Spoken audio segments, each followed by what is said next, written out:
it with my friends, I can circle it. I can find anything if I circle it. See something that you like, you can draw around it. Can you circle it? Cause I can circle it. See something that you like, you can draw around it.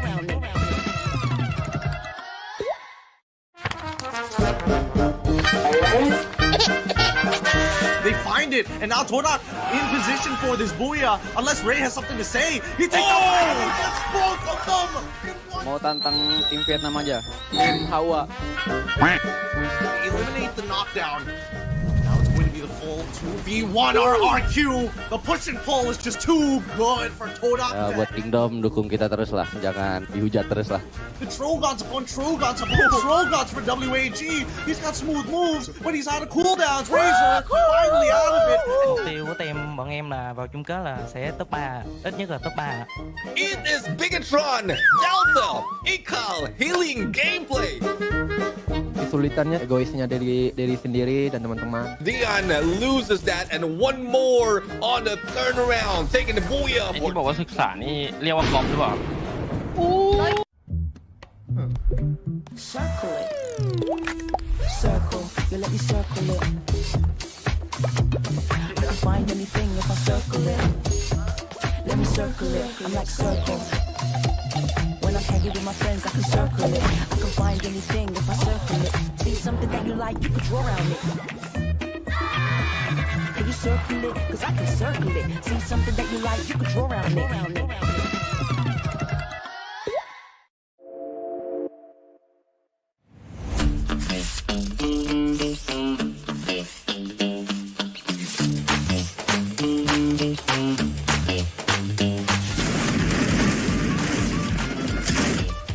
Wait a minute!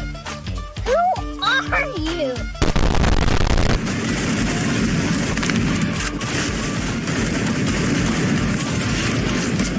Quadra kill! Dominating!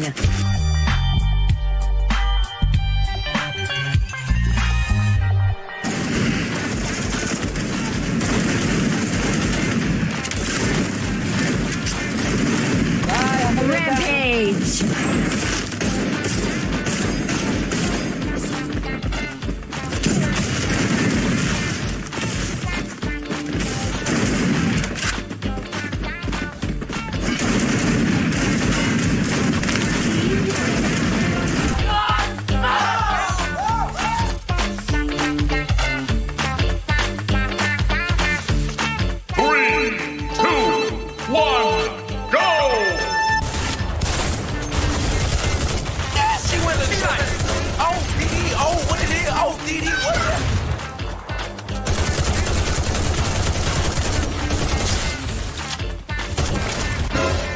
Yeah, boy.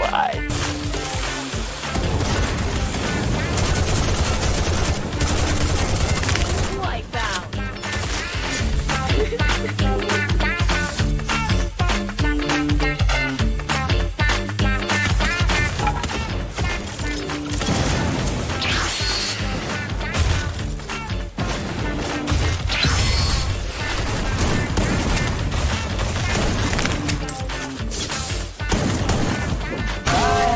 Triple kill!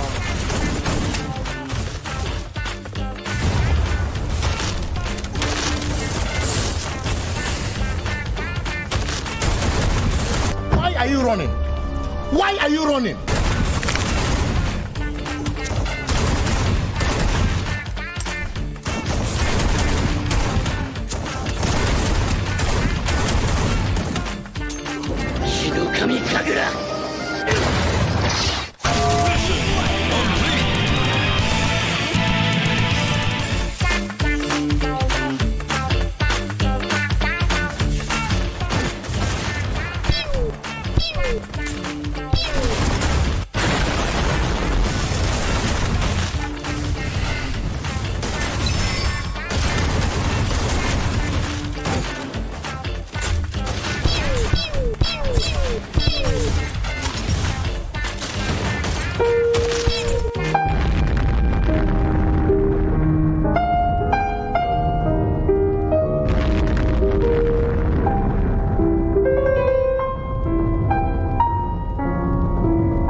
Final round.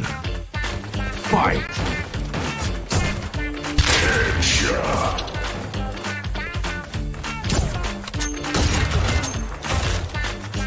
Triple kill.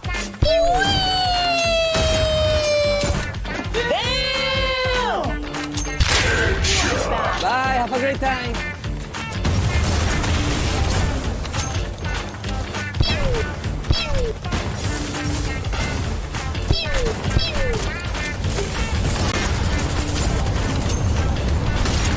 Perfect KO. Dominating.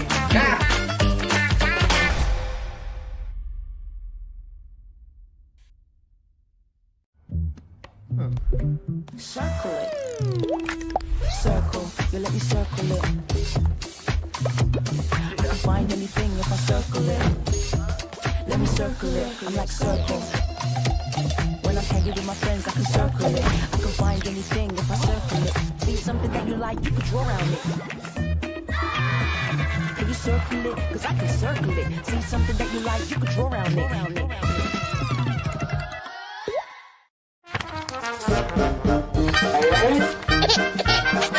They find it, and now Tonak in position for this booyah. Unless Ray has something to say, he takes out and gets both of them.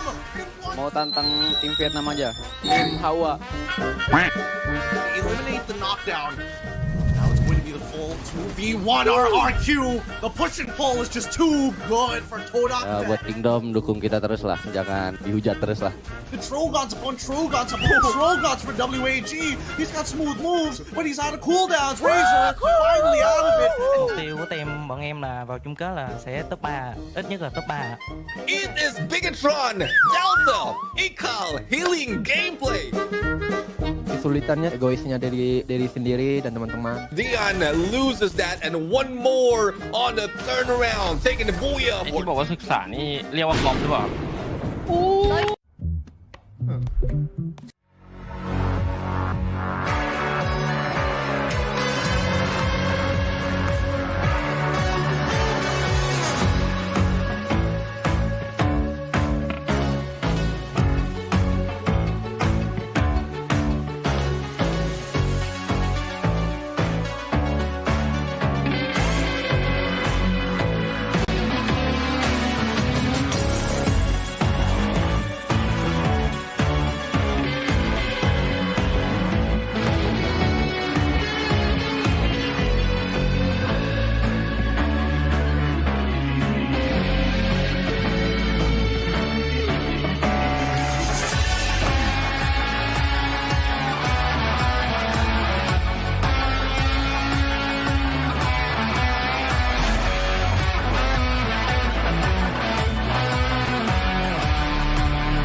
Circle it. Circle, you let me circle it. I can find anything if I circle it. Let me circle it. I'm like circle. When I'm hanging with my friends, I can circle it. I can find anything if I circle it. See something that you like, you can draw around it. Can you circle it? Cause I can circle it. See something that you like, you can draw around it.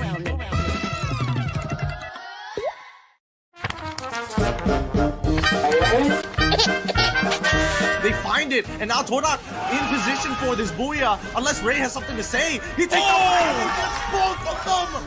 Mau tantang tim Vietnam aja. Tim Hawa. Eliminate the knockdown. Now it's going to be the full 2v1 RRQ. The push and pull is just too good for Tonak. Ya, buat Kingdom dukung kita terus lah, jangan dihujat terus lah. The Trogons upon Trogons upon Trogons for WAG. He's got smooth moves, but he's out of cooldowns. Razor finally out of it. Mục tiêu của team bọn em là vào chung kết là sẽ top 3, ít nhất là top 3. It is Bigatron, Delta, Ikal, healing gameplay. Kesulitannya egoisnya dari sendiri dan teman-teman. Dion loses that and one more on the turnaround, taking the booyah. ไอ้ที่บอกว่าศึกษานี่เรียกว่าก๊อปหรือเปล่า Circle it. Circle, you let me circle it. I can find anything if I circle it. Let me circle it. I'm like circle. When I'm hanging with my friends, I can circle it. I can find anything if I circle it. See something that you like, you can draw around it. Can you circle it? Cause I can circle it. See something that you like, you can draw around it.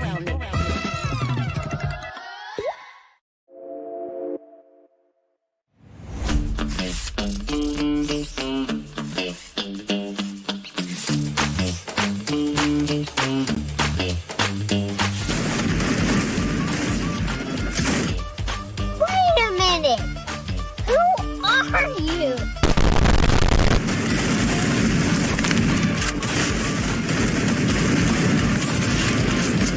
Quadra kill! Dominating!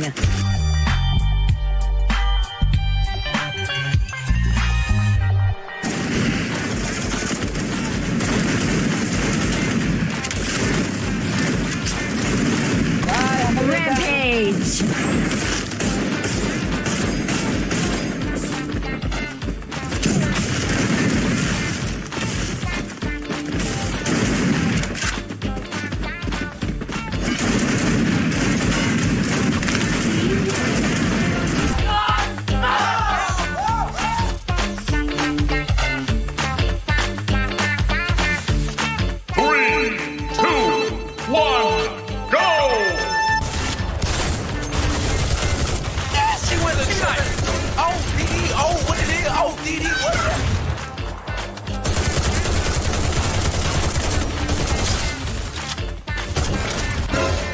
Yeah, boy.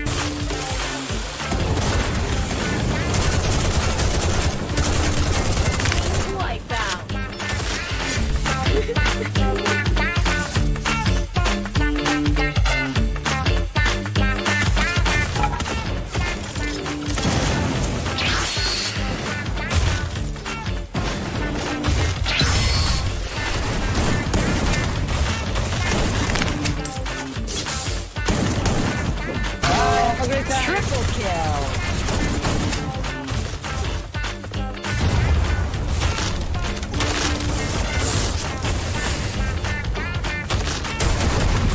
Why are you running? Why are you running?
me circle it.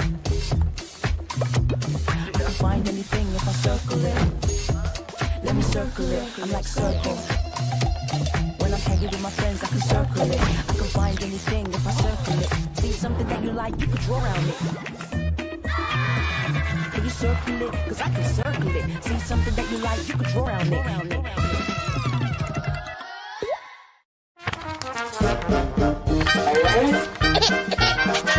They find it, and now Tonak in position for this booyah. Unless Ray has something to say, he takes out and gets both of them.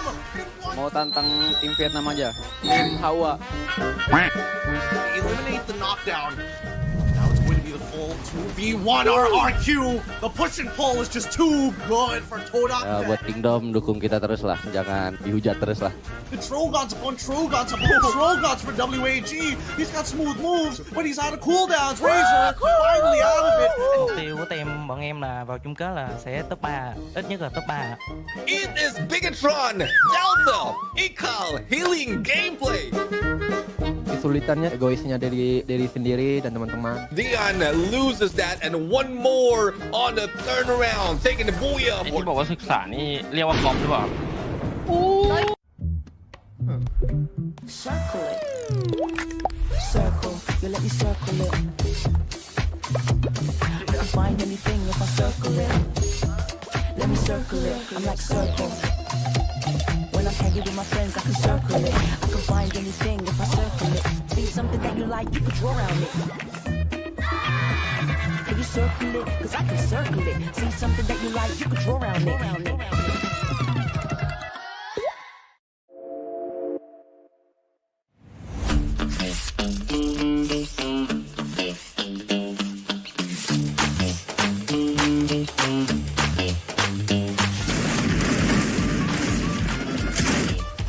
Wait a minute.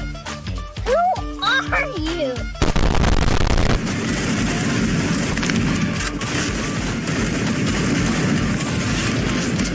Quadra kill! Dominating!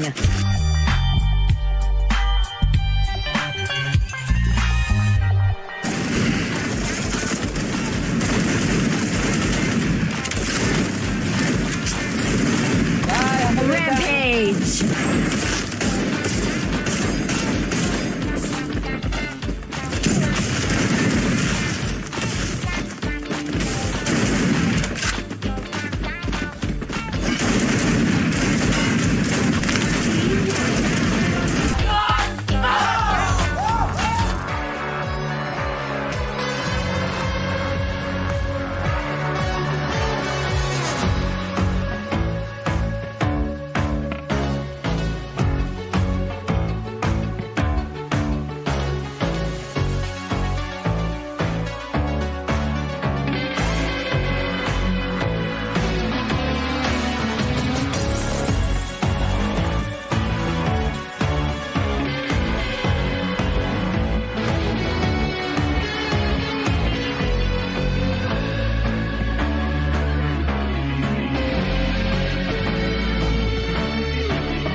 been healing up a little bit too early. And no!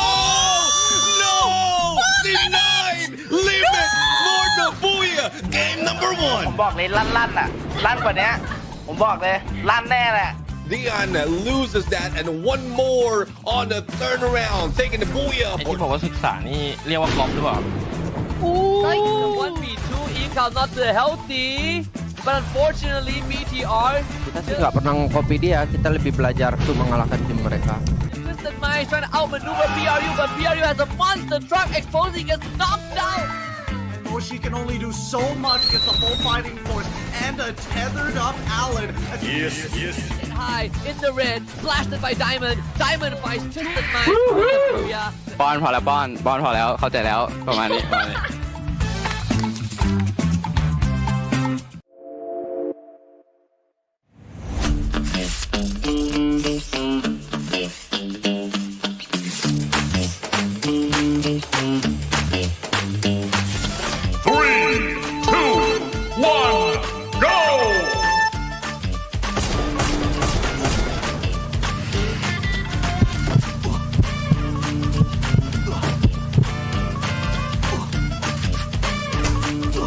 Round 1.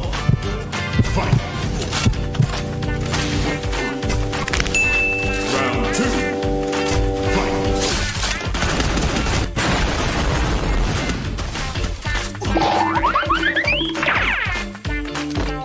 Why are you running? Why are you running?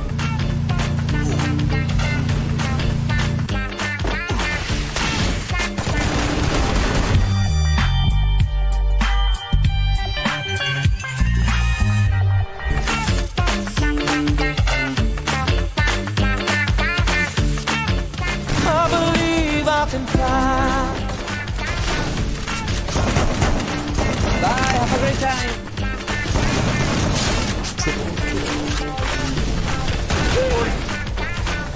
Just do it.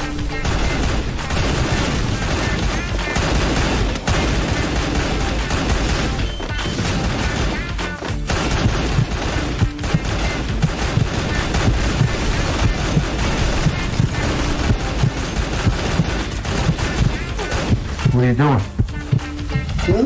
What are you doing? Huh? Me? Just hanging around.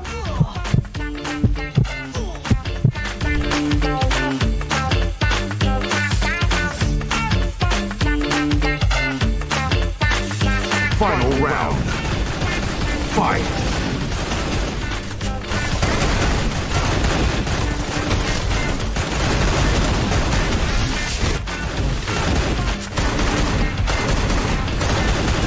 Bye, have a great time.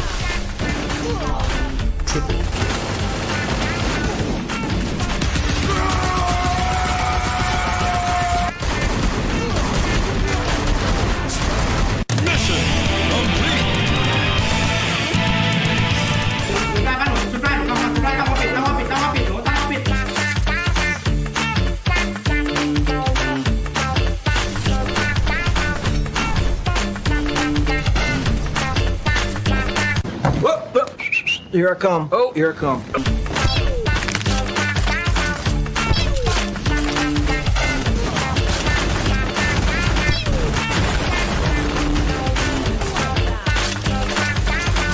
Perfect KO.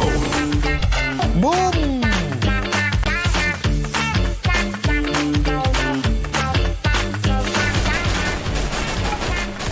Nope.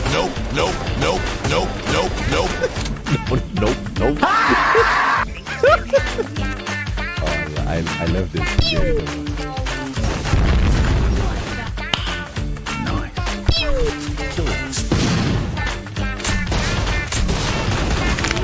I will look for you. I will find you. And I will kill you.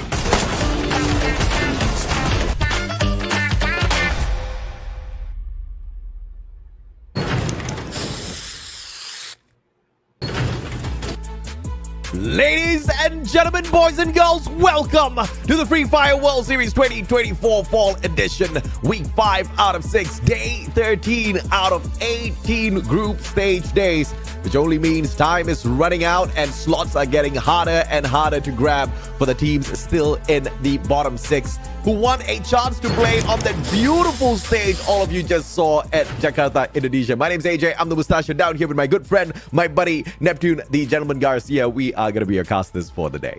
Real excited what's going to happen right now because so far a lot of changes has done, and we were talking about how the overall standing is not the usual that we've seen from the previous season. It has been spread out all over the region, and I love this competition. I love how it's turning up. Yeah, absolutely, man. This is the proof in the pudding that all of whatever these people here at Garena have been devising over the few past years has been working absolutely perfect, right? Thailand is not the most dominant out there just because that particular country and the teams are doing something unique. All of the teams are spurred to put out their very, very best to make their nations absolutely proud by finding a little bit of dominance in the world of Free Fire. And I absolutely love what the nation of Vietnam is doing in here. WAG, the spirit that we see in them whenever groups B versus C go out there on display is, I would say, very, very shocking, Neptune. I mean, I would have not expected this sort of performance from WAG, especially out of Vietnam, after whatever we've been seeing in the recent past, right? PE Sports, they rose to, I would say, fame as well as a lot of dominance out there. But WAG now proving to be the better one. It's a good thing you mentioned about PE Sports. I think WAG is doing that much because of how motivated they were after PE Sports performance as well as their move on EWC. And this is them taking that chance and probably taking it over not only for the next EWC, but also in the world stage. So we'll have to find out if they can carry it over. Not only that, the other teams from Vietnam, because Hawaii Sports did well on week number 1, and it's just about time that they can bring it on because we are left with 2 weeks.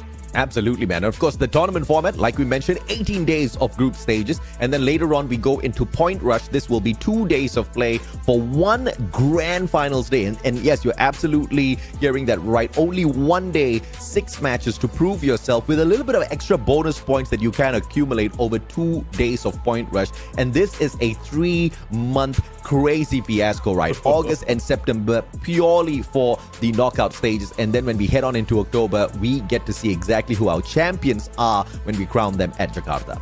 And the reason why everyone is doing so much of effort, homework, and everything else in Battlefield is because of prize pool. Because we're talking about the grand finals, number 1 grabbing that $100,000. Though the ones falling out from knockout stage will still get, a few. But it's really, literally a few out of the prize pool that we have.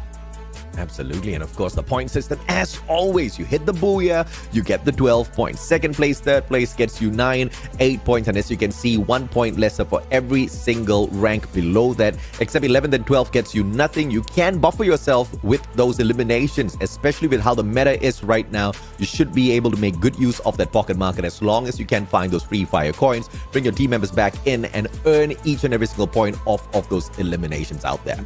Just in case there will be a tie, this is the tiebreaker rule. So we will be counting the number of booyahs and then the number of elimination. And if that doesn't work to get that tie broken, then we'll still deal with the final round survival ranks. Definitely that will not be tied anymore. And for today, we're looking at Group B and C. The last time that we've seen this is the second day of last week, and they are starting it off for this week. Team Falcons, Expand, Todak, GOW, RRQ, and Hawaii Sports for Group B. And for Group C, Evo's Divine, Onyx Olympus, WAG, Twisted Minds, Heavy, and Bigatron Delta. Absolutely stacked the competition is, especially for the teams that are struggling to find the top 12. And my eyes are all on those Malaysian flags out there, right? Toda as well as Expand. Although we do see sometimes they do manage to come out on top.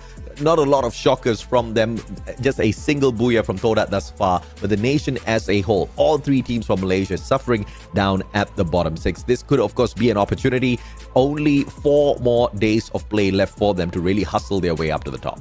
they really need to make work of how they place themselves in final circle. Not even top 3. I mean, top 3 percentage is quite well, especially for those doing so much. Imagine RRQ, almost 50% being in top 3, the consistency. And that's the reason why they're in second place. And if the Malaysian team will be doing the same thing, find their place in the final circle and then get elimination from them, they might move up a little bit more because they're stacked down there. The three teams from Malaysia just in there from 16 to 18.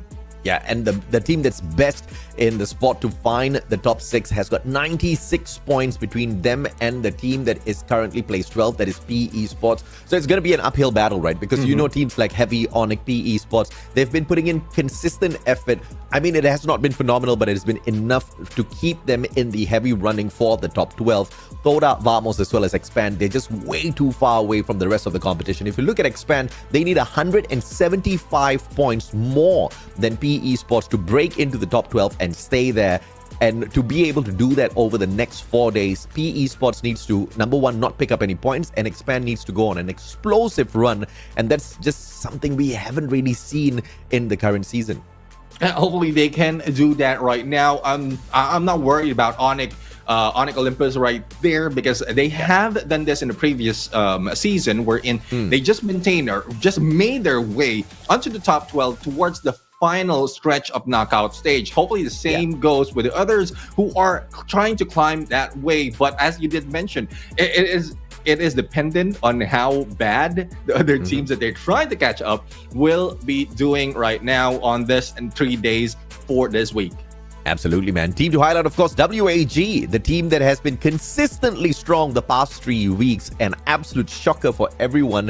A team that was for sure underestimated as far as Vietnam is concerned, but they are out there proving themselves. You brought up a great point. PE Sports did it first at the Esports World Cup, and that truly inspired the other teams from Vietnam, and I absolutely agree with you, man. It just takes one team to show the rest that, hey, if we can do it, you can too, and WAG is stepping up to the plate to get it done for the nation. But they have to go up against a strong team from Indonesia, RRQ Kazu, a team that'll have a strong home ground advantage later on in the final week as well for Point Rush and the grand finals. And this is one of the teams that has been absolutely consistent out there. If you want to compare them to Buriram, they're the ones that are closest. But of course, that being said, 121 points they need to grab more than Buriram in order to overtake them at the number 1 spot. Yeah, and it changes the groupings as well. The cycle that we've been going through is not the usual A, B, B, C, and AB pattern or AC pattern. It changes the output of the game. It changes how the teams need to plan out how many points they have to grab for one day, because they might be left out towards the end of the week. So that's why a lot of efforts being done by the other teams. And most of you might be wondering why Team Falcons is not doing that much.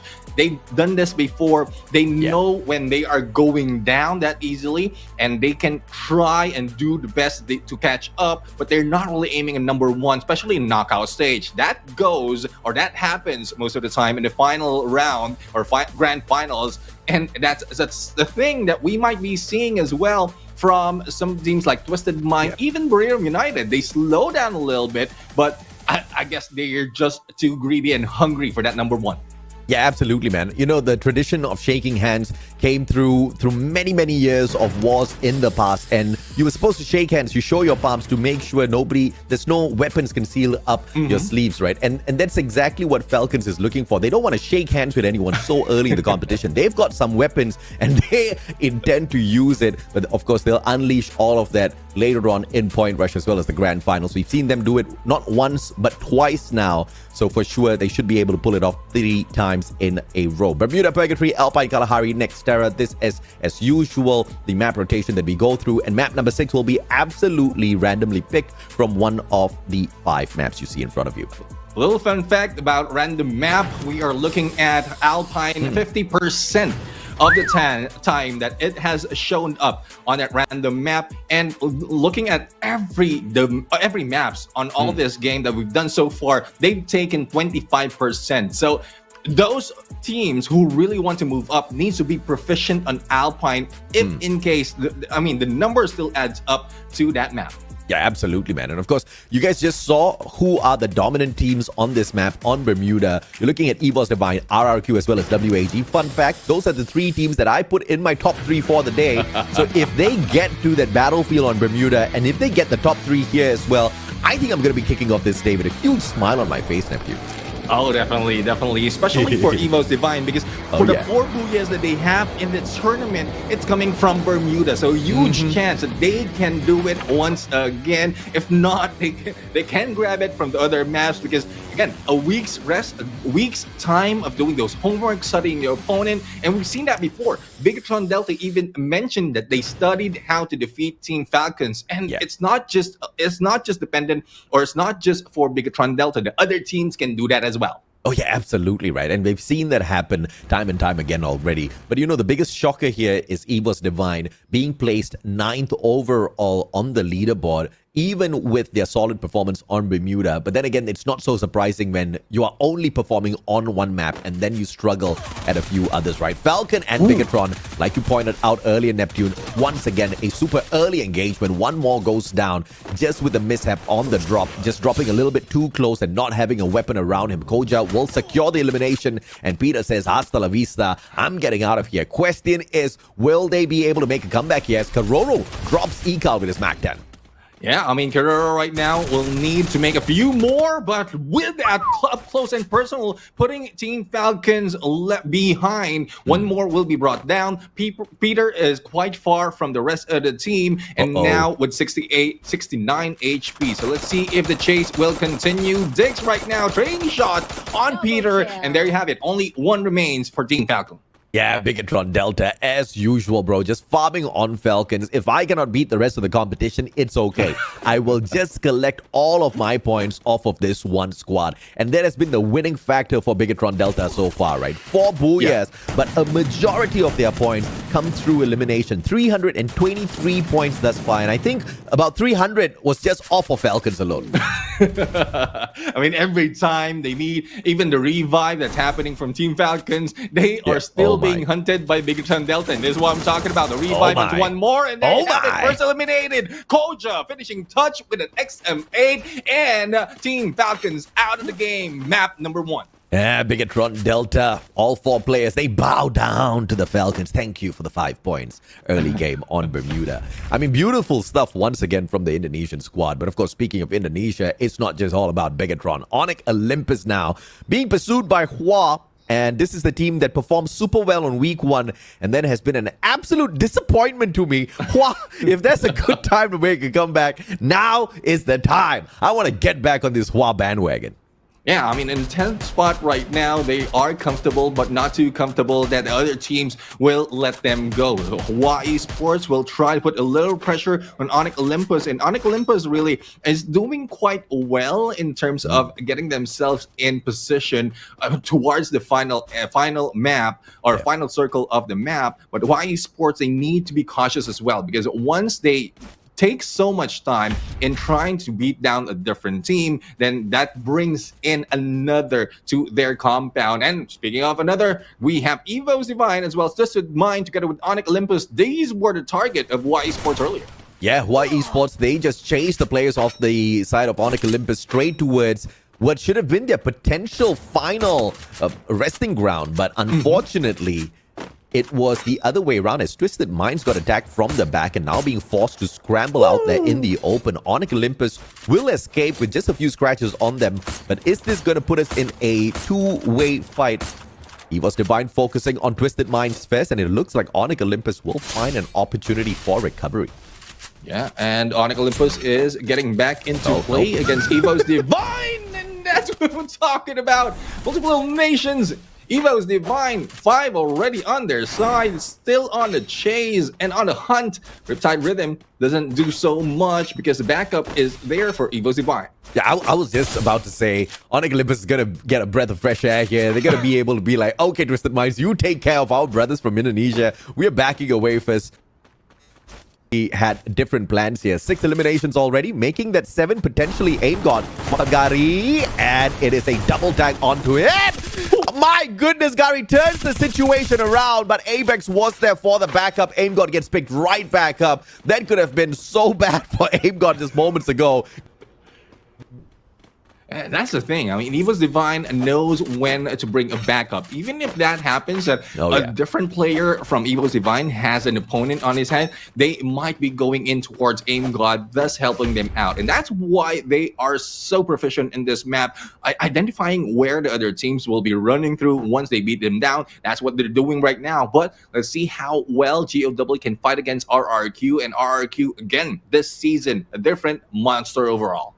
Oh, I mean, and I love to see that, right? Give the Thai players a little bit of competition out there. And that's not a request many teams can accept and say, okay, AJ, no problem. We'll get the job done. RRQ. My God, they have not done it once, twice, multiple times now. The team that's leading the fray, 11 booyahs in hand. The team with the most number of booyahs in the competition. Very, very impressive. But of course, as usual, Buriram outshining them. It, I guess, will not matter as long as they find a way to pull a super booyah run on that grand finals day in Jakarta. Yeah, I mean, it's not the first time that they did multiple booyahs. I think, if I'm not mistaken, they had a 4 booyah day. And almost 5. Almost 5, yeah. I mean, it's not far from happening. But we're talking about Buriram United. We know, you know how high and how much they can put in one day. From the previous season, that's 5 times they got it in a day. And that's just one. That's twice that they've done it. So Buriram United, really, they are a tough cookie to bite off. But the Axel right now bringing back Expand to praise as WAG slowly being put down. Yeah, beautiful stuff here from Axel. That Skylar's pop of the Riptide rhythm as well as the connection. But now with the Bison, can he find a circle around? Yes, he can! As Mikit backs him up as well with the Drogon. WAG being mowed down to the ground. Allen goes down as well. Come on, Expand, don't kick them out. I was betting on them.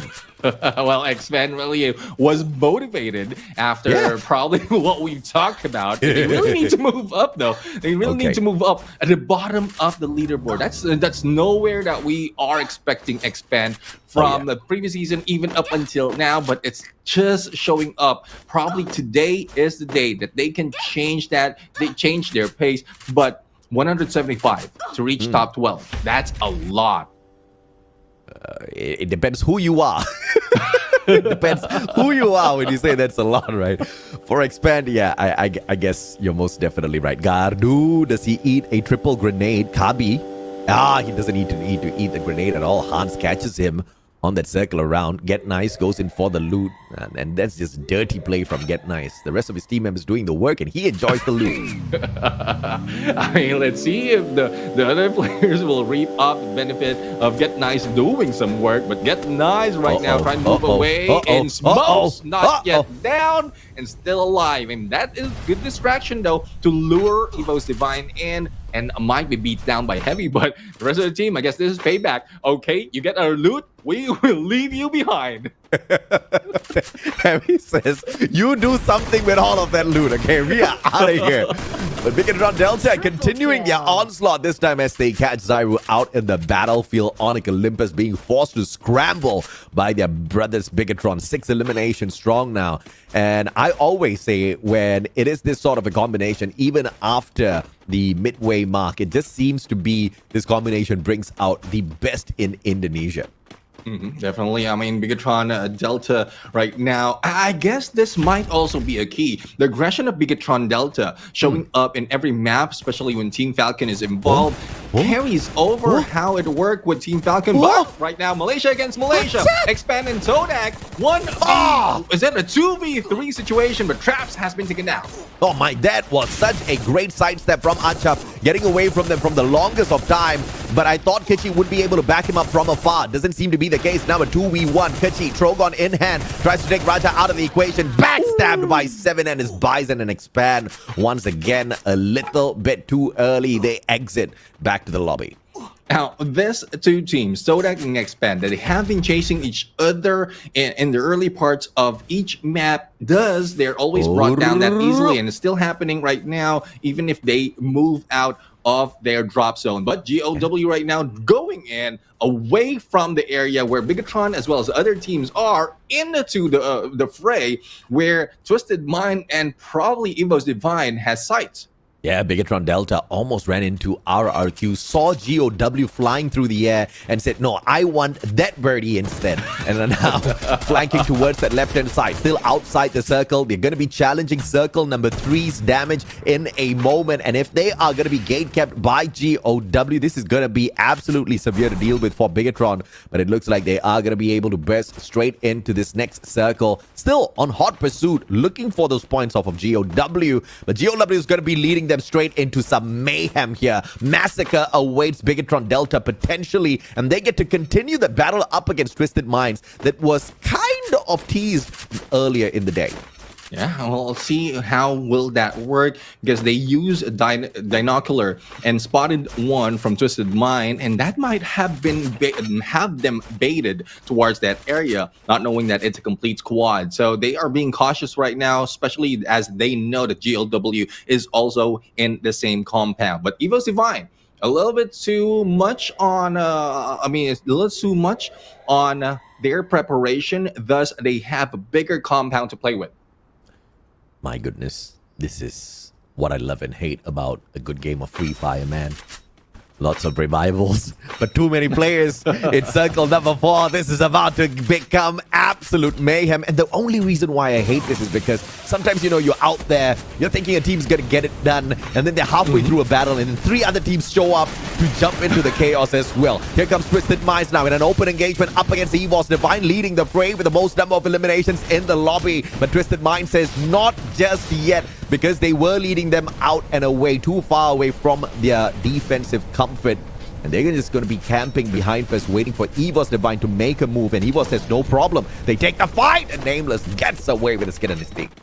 I mean, I guess the Cassie is something that they like Evo's Divine will be spotting and not leaving Twisted Mind to hide out in this compound or outside the compound. But Wow. Bigatron Delta doing so much work on the other side of this map that they have 7 elimination already. And let's see if they can do more. And I guess they're finishing up. They are now the kill leader. And next up on their list would be GOW. But on the other side, 4 teams are waiting. So it's been split up in half, and we'll have to see who will be breaking down once the circle closes. I love the open drones out there in the air. The free cam shots are absolutely beautiful, just to show us the impending doom for some of these squads. And I think we also did manage to catch one of the players from the side of WAG getting taken down. And my goodness, as I say that, WAG eliminated in the 10th spot. Unfortunate for the squad. Wait and see exactly what will happen moments later in game number 2. Twisted Minds finally will have Evo's Divine knocking down on their doors, catching Saming from the back. Nobody can save him just yet. Diamond stayed back. Nameless making one mistake, turns his back. Ray punishes him with the Trogon, and Twisted Minds just being absolutely crushed by Evo's Divine. This is something we were not expecting from Twisted Mind, running away from a fight, especially when Evo's Divine is the one on the chase. Apex goes down though, and let's see if he will be picked up. Ray trying to avoid that, and good placement on blue wall, cutting the approach of the enemy team. But in a few seconds, they might be in a loss because the zone will be closing in, and a lot of teams will be gatekeeping them as they go. Yeah, such great awareness of the compound. You can see the players are not even thinking about their maneuvers around this area at peak. This jumping like they know it like the back of their hands. Onik Olympus has got a crate and a good solid blue wall to defend them, and they back away, not wanting to engage further with Evo's Divine. It's just way too difficult. Evo's Divine just so slippery in a tense situation like that, even though such a small space should have been the end of them. Todat now losing one player. Ice grenades make that triple courtesy of Hua Esports, and heavy dropping by from that second floor as well, pummeling down Team Todat, not allowing them out of the assault bunker.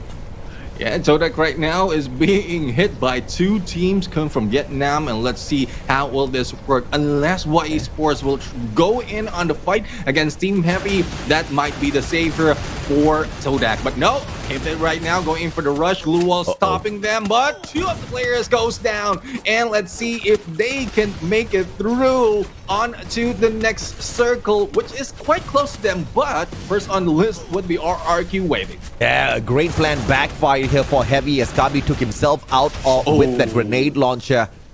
And Onyx Olympus on the other hand, bringing EVOS Divine, but sustaining quite a number of eliminations on the outside as well. Get Nice and Viva still slaying away at these blue walls, trying to get into the weapon arsenal to get at the players of Toda. And Get Nice with the grenade launcher bumps into, finds absolutely nothing, but now being attacked from the back.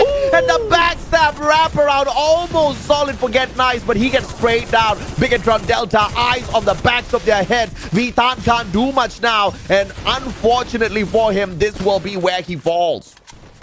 Yeah, he will be falling and Heavy will be eliminated. 6 teams remain right now. It's all up to RRQ to stop everyone who's rushing in. Despite of Bigatron Delta being the elimination leader at this point, they need to be dealt with by RRQ. What? But Sodak is still in place, surviving, and Arsenal has saved them in so many instances. Wow. Their chance to beat down Onyx Olympus. Zairu running straight in for Jack. And no, he does not get saved. He gets taken out. A little unfortunate. Diggs, on the other hand, outside the circle. Riptide Rhythm pulls down his glue wall, and RRQ takes a easy booyah. Just the chaos, just the pandemonium before we reach the final circle gives away the booyah to RRQ. Such an easy one for them. Just looking for the best defensive spot to be in, making sure they don't get slain as all the other teams do the heavy lifting. This is exactly what a good read of the map brings you at the end of the day. It does look easy when we look at it. I'm getting goosebumps right now because earlier, when everyone else are battling before the final circle shows, they are already in there. And even after identifying the final circle, they managed to stop anyone with only a ridge. And also their knowledge that there's still a few teams that they can bring down. But all the battles happening on the other side, all they have to do is wait and see. And they waited and saw. This was a little bit of a surprising one, but this was the final shot. Bigatron Delta making their way in, and I actually, think there was a crazy play just before this. You see, when Bigatron kind of flew on in here, I was expecting Toda to hop on in there and finish off Bigatron Delta, but RRQ just took advantage from the outside area, just pummeling them with shots. Sorry, I say outside area, but just outside of that fight. They were dead center in the middle of that final circle, and once again, always finding the best spot. But they were blessed with a little bit of luck this time around as well, Neptune, because we've seen some early movements in the past that were severely punished by the other squads. Yeah, definitely. I mean, that's one thing that RRQ are prepared, and probably like they it's a calculated risk for RRQ. They understand that they might be first, they might be hunted later on, so that they take more of the ridges, the like natural cover that they can, and also just save up all those resources for before that happens. And of course, there was this one battle where Onyx Olympus was trying to get at Toda. There were just 2 players from the side of Onyx trying to pummel their way in through this weapon arsenal. And out of nowhere, I thought it was Bigatron Delta because of how similar the colors are on the logo. But it wasn't Bigatron, it was Hua Esports. Hua Esports jumps into that battle, attacks Onyx Olympus from the back, and I thought they had the advantage. But Onyx just so slippery in that engagement, they back away.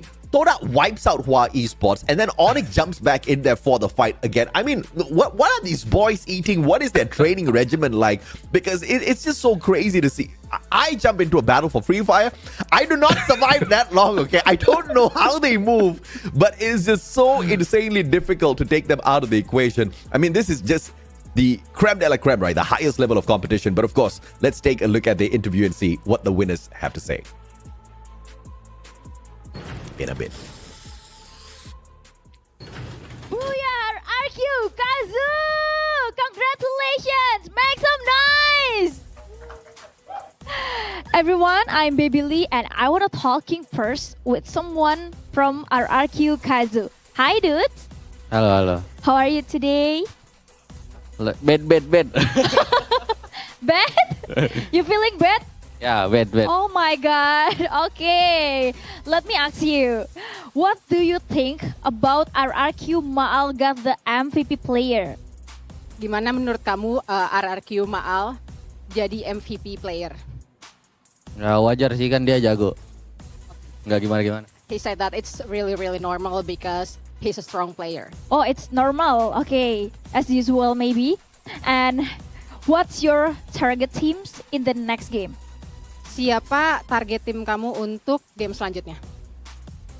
Target kita main aja sih, nggak ada. Udah lolos ini, main aja. Okay, he said that the only target from our team is just playing better. So if we win, that's just our target. Oh, how about target in this week? Gimana kalau target untuk minggu ini? Nggak ada sih, semoga aja 100 poin aja per minggu. He said that there's no really target, but they hope that they will get the 100 points. All right, I hope so. And last but not least, what do you want to say to your opponent? Oke, terakhir apa yang mau kamu sampaikan ke lawan-lawan kamu?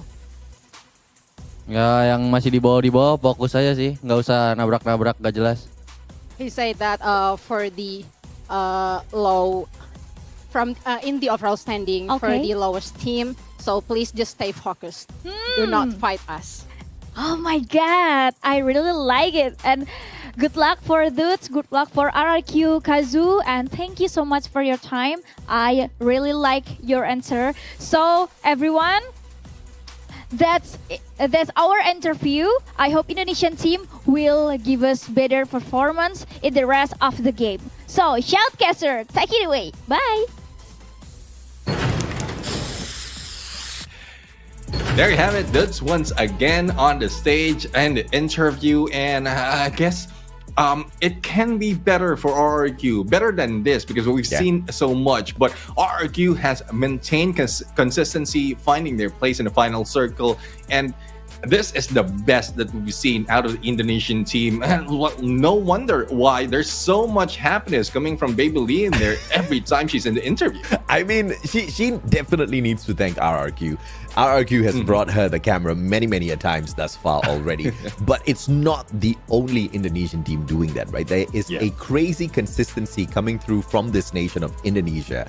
And Onyx Olympus has done it. EVOS Divine, Bigatron, and obviously RRQ time and time again. They're just proving that, you know, the only nation that you are constantly praising and worshipping in the world of Free Fire is Thailand, was Thailand for a long time. Perhaps it's not going to be that way anymore. I would love to see a little bit more of a fight from Vietnam. A little bit of an up and down performance from teams like PE, Hua Esports. At least we have WAG up there now. But I want to see that consistency rise to the level where RRQ has taken that already. It's not a overnight sort of a thing, but it's definitely a possibility in the grand final. So for now, my only wish is for all of the nations to just squeeze as many of their strong teams into the finals as possible, just for that dream final week run. But of course, let's take a look at our MVP here as well from RRQ. This time, not so explosive coming through from Razor with his 3 eliminations. Under 1,000 damage out there on game 1.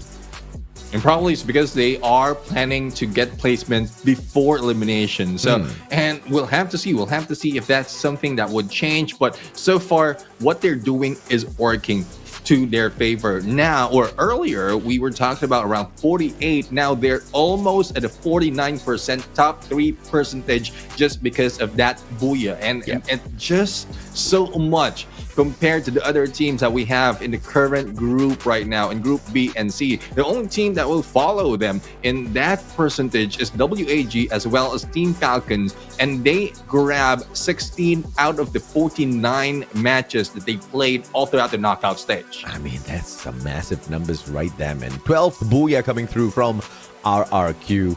And like you said, right, placement points, elimination-wise, this team gets the job done.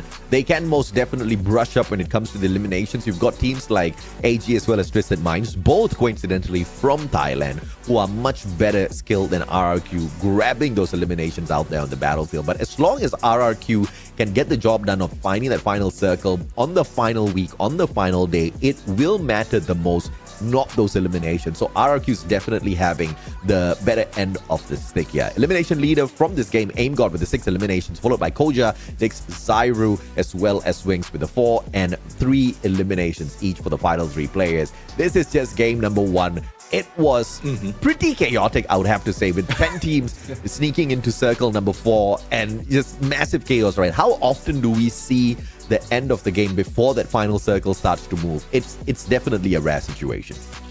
Yeah, it's a rare situation. We want to see more because out of all the battle, most of the time they are eliminating team versus team. But that really shows how well you can move towards compound, towards the map. And you did point it out earlier how well they move in one specific compound when the three teams were fighting. It's as if they know exactly when to turn, where to turn, and how they can get out or in and out of any situation. Absolutely, man. And of course, this is the standings RRQ topping the charts. But Bigatron Delta, what a beautiful play coming through from them. 11 eliminations, 20 points in total from the 9th placement. Thoda outperforming their usual self with a 19 points this time around, being team number 3. This is a amazing turnaround coming through from the Malaysian squad. EVOS as well as Onyx finishing things up at the 4th and 6th. But if you look all the way down, Falcons WAG struggling in game number 1. This is a huge surprise to me now. Yeah, definitely a huge surprise, something that we don't often see. But again, we are still there's still hope for these two teams because they're part of our prediction. But we'll have to see if they can change it onto the next map. As we look at the overall standings, not so much has changed for that number 1, but it's getting close, especially with how RRQ has moved. Yeah, I mean, at this point of time, I really am not too concerned, nor do I put any weight whatsoever on who gets the top 5 spots, right? I mean, maybe for a little bit of dominance, for a little bit of a flex on the rest of your opponents, you can aim for the top 5. But at a situation like this with a extended run throughout our whole knockout stages, 6 weeks long, 3 days, 2 days of play per team every single week, it's a long marathon to run in here, right? And I think just qualifying for the top 12 itself is more than enough of a statement. Anybody that dominates at the top, I don't think it shows us a lot. And this is purely based on data. This is purely based on history. We can all thank Buriram for that, right? Dominating the knockout stages and then bombing out in the grand finals. We've seen it. So this could just happen to the other teams. So it just keeps the dream alive for the other teams who are not in the top 5, not in the top 3, that if I just hustle on that one grand finals day, miracles can happen, magic can happen, and I that's exactly what I hope to see. But of course, the teams that are in the bottom 6, they need to earn the opportunity for some magic first. Yeah, exactly. I mean, there's a lot of things that they need to do, a lot of maximum effort overall to put themselves in the top 12 and then do what you just mentioned. But it's easier said than done, because so many teams are having so much of pressure just to maintain themselves on the top 12 and probably losing sight on what they need to plan, everything that they need to do, so that come grand finals they have it all planned out, and then dynamics can all throughout just make all those adjustments based on the dynamics of the game. And dominators on this next map, RRQ, Buriram, as well as Attack All Around. Since Attack All Around and Buriram United Esports are not playing today, the top 3 teams that we have to look out for would be RRQ, Twisted Minds, and WAG. And I really like this because RRQ, WAG, we get a round number 2 here for the Vietnam squad. They got eliminated a little bit too early. A good map to make a comeback. They also have a Booyah on Purgatory thus far. So fingers crossed, that's going to be exactly what Vietnam needs, just to get a little bit of a smile back on their face, just so that we get to see Yutsol once again. This is going to be game number 2 down here in day 13. Let's see exactly what Vietnam has got in store for us. Yeah, Purgatory. I'm going back. Purgatory is neither heaven or hell. So this might change everything on the perspective of the teams who want to grab that Booyah. As you did point it out, RRQ, they grab a Booyah on that map number 1. This is another map that they're very proficient in, 4 Booyahs overall, all throughout the knockout stage, and they have taken an average of almost 20 points for every map. So there's a huge chance they can grab again, unless they are being taken down, as you mentioned, by Twisted Mind, who need to step up.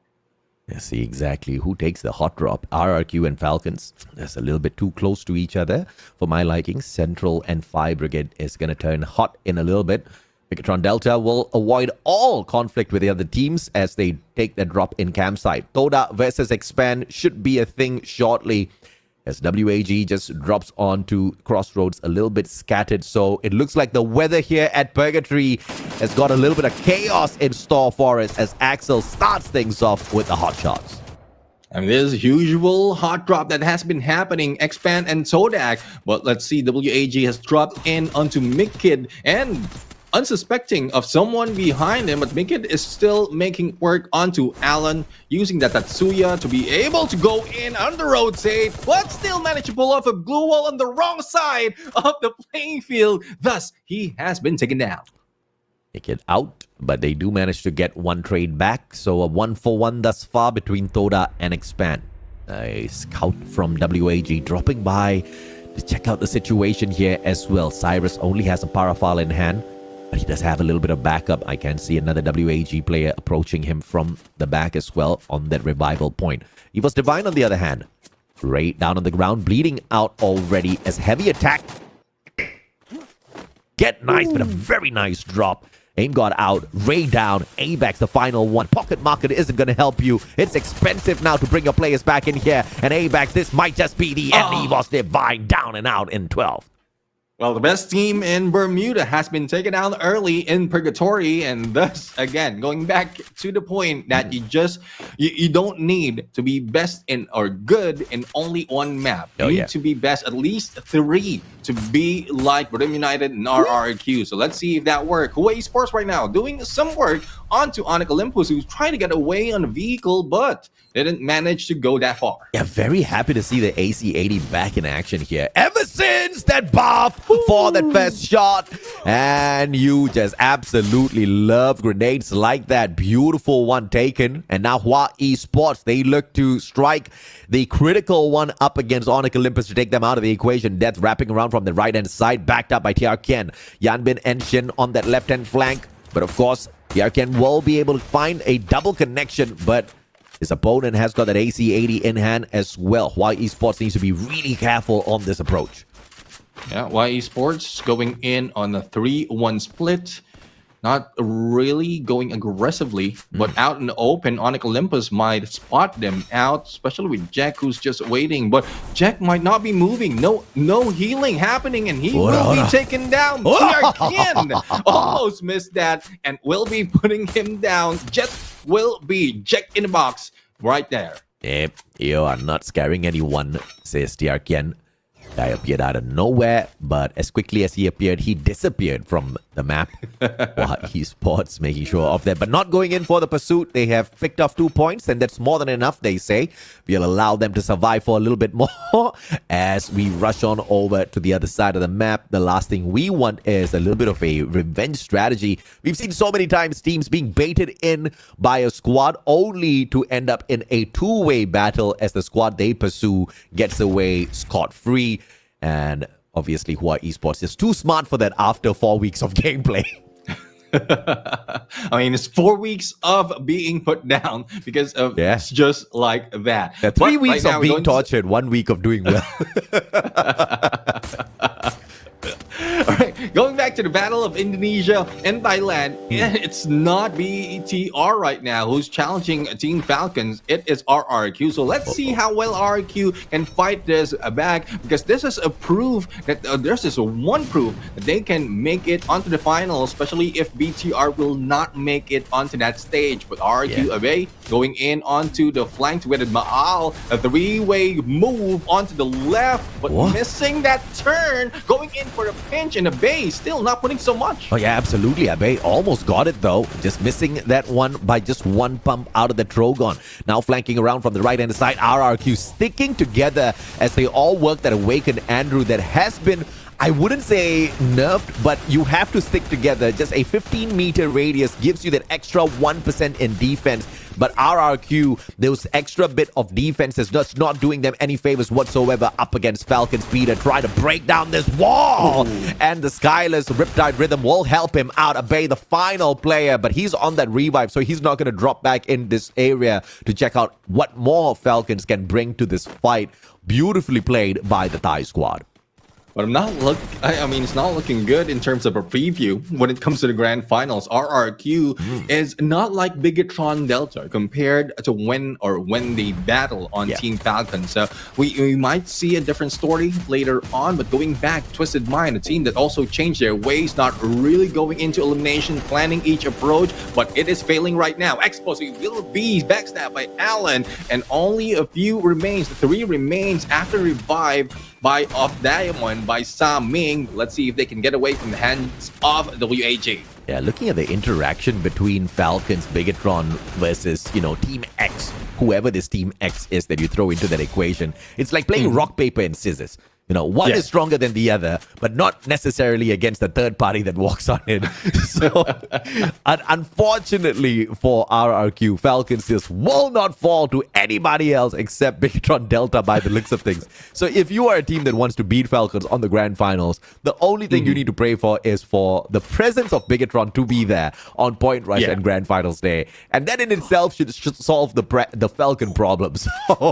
And you're talking about the current reigning defending FFWS SEA champions from spring, as well as the Esports World Cup champions, the back-to-back champions, Falcons. They are most definitely tough to beat in the grand finals if they make it there. So someone needs a kryptonite. Falcons needs a kryptonite. Thank you, Bigatron, for coming in here. That's one thing, though. What's weird is they can bring down Team Falcons, but not the other teams, because in terms of placement, rock, paper, scissors. In terms of placement, I mean, not moving up against a Team Falcons, but they're very, very close. Very close to each other. Well, 52 points close. 52 points. It might be overestimate if we compare it to other teams, but it's very close in terms of what can be done within a day. So Bigatron Delta, if they continue that with Team Falcons, they might bring them down to like 8th spot or probably 9th spot, and we might see a different Team Falcons, a grand final worthy Team Falcons overall. Wow! Goes with a double! All thanks to the grenade launcher, sharpshooter. This man is, and Thoda did not expect that, but my goodness, here comes that rematch as Bigatron Delta once again catches the boys of Falcons on fire, under fire. Ekal, everybody ganging up on them, and Falcons are out. That's the rock, paper, scissors we talk about. And definitely, I think a Bigatron Delta only studied Team Falcons. They did mention that they study how to beat Team Falcons, and that's it. They forgot about everyone else, and it is showing up right now. I told you, bro. I told you, man. So wait. How many eliminations do they have? They've got 334 eliminations thus far. Okay. So yeah, 300 most definitely from Falcons, bro. The 34 eliminations they took from the other teams. This is a Falcon farmer if I've ever seen one. And some of these other teams really need to go and have a week of camping with the players out of Bigatron Delta and figure out how do you undo the Falcons, because this is just too efficient, too repetitive, too consistent. This is some sort of miracle we've never seen before. Never seen before. Unless Team Falcons is not really aiming for so much elimination or so much placement point in each map, or probably within a group. So if they can get away from Group C, then that's when they will work, and Bigatron Delta is not there at that groupings. But Todak right now making work into Team Heavy with the vehicle. Not quite sure how long will that play out, because they are outside of blue, but there goes the run. There goes the dash, and Raja will not be running anymore. But Heavy on a very heavy revival spree earlier. They do not have the kind of loot to take on anyone at this point of time. They need more time, and Wings clips one, but 7 will be able to follow that up. Hunts down on the ground as well. Can Wings get away? Kabi not finding those connections with the Woodpecker, but of course is able to put the smokes on the vehicle, and from afar traps with a headshot out of the Woodpecker, and Thoda finds their recovery up against Heavy. Heavy is really being heavy right now. Only 1 remains, and no healing is happening outside of blue. So 10 might be it. And there you have it. Eliminated on 10th place. And Todak managed to grab 6 out of this. Now, how will they get into the next circle without being spotted, or with all their resources not wasted? That is the challenge for Todak right now. Absolutely. What a beautiful play from Thoda. Just dismantling Heavy so well in that engagement. But, you know, early on, it was a different story altogether. But of course, as we continue to see exactly what sort of chaos we get in Purgatory this time around, there's a three-way potential battle between Onyx, Twisted Minds, as well as... Ma'al down on the ground. Riptide Rhythm from afar. RRQ up against Hua Esports. This one is bound to be big. Yeah, and right now manage to heal a little bit before they go in for the rush. Only one, as suspected, managed to jump away, but still goes down. A Bay will be at bay, and 3 remains for Y Esports looking for the final player. My God, Razor out as well. That's from afar. He tries to run, but he gets his rotation cut off. Here comes Death. He's got the AWM in hand. First one does not find the connection. Dutz has got the AC-80. A little bit of interference potentially from another squad. But the question is, will Dutz be able to survive? There's a sliver of health left on him out in the open. Even if you get away from Hua Esports, where can you run? Dutz says it doesn't matter as long as I survive for the time being. He takes Death down. He gets Loot Death up as well. TRCan dropping by to take him out of the equation. A good blue wall. Dutz, can you protect yourself once again? Yes, he does. And the Trogon will be able to pull him that elimination point. Mikit joins the fight and now Expand, scaring away Hua Esports, but bound to finish off RRQ. Charge Buster is back in hands of Dutz. It is becoming a menace, but before getting away, he will be taken down by Expand. Hua Esports managed to pull away, but they might be meeting with GOW in a bit. But who's waiting? Onyx Olympus. They've seen this done by Todak. Well, why not try it themselves? They might be surviving a little bit longer. Oh yeah, absolutely, man. But, you know, once again, that play from Dutz out of RRQ, just a thing of beauty, surviving the onslaught of Hua for that long before Expand showed up. I thought they would just save the day and Dutz would just pull off a miracle play on that survival, but unfortunately Expand, hungry for points, finished him off instantly. But now outside the circle, there's quite a bit of traveling to do, and Diamond taking down Axel with the FGL. You gotta hate that gun out there in the open. And now the circle pushing them from the back. Twisted Minds on the right-hand side, but Twisted Minds, you gotta worry about yourself as I speak of that. WAG up against Bigatron Delta. Allen going in for the shutdown onto Eka. Backs away. Trogon play very smart. Goes down on the ground. Cyrus goes in for the save and gets shut down as well. Bigatron Delta. One more player as Expand gets eliminated. Bigatron goes for the finisher onto WAG. And this is Bigatron Delta making work on everyone else. And I guess the trigger for them being this aggressive is if they take away Team Falcon on the early battle. So they miss one of the players from the WAG. It doesn't matter. They have sights on Todak and they might farm a few more if they rises up to this hill. X-Boss still outside the circle. WAG, they need to find a way to survive, but unfortunately he can't make his way in because of Bigatron Delta. Eagle finds Raja from afar. Todak now just a tad bit hurt. That slows down their pace, and Bigatron Delta to shut them down, and a elimination stolen away. WAG cannot sustain outside the circle, finally taken down. Twisted Minds assaulting here the players on the side of Onyx Olympus who have nowhere else to run.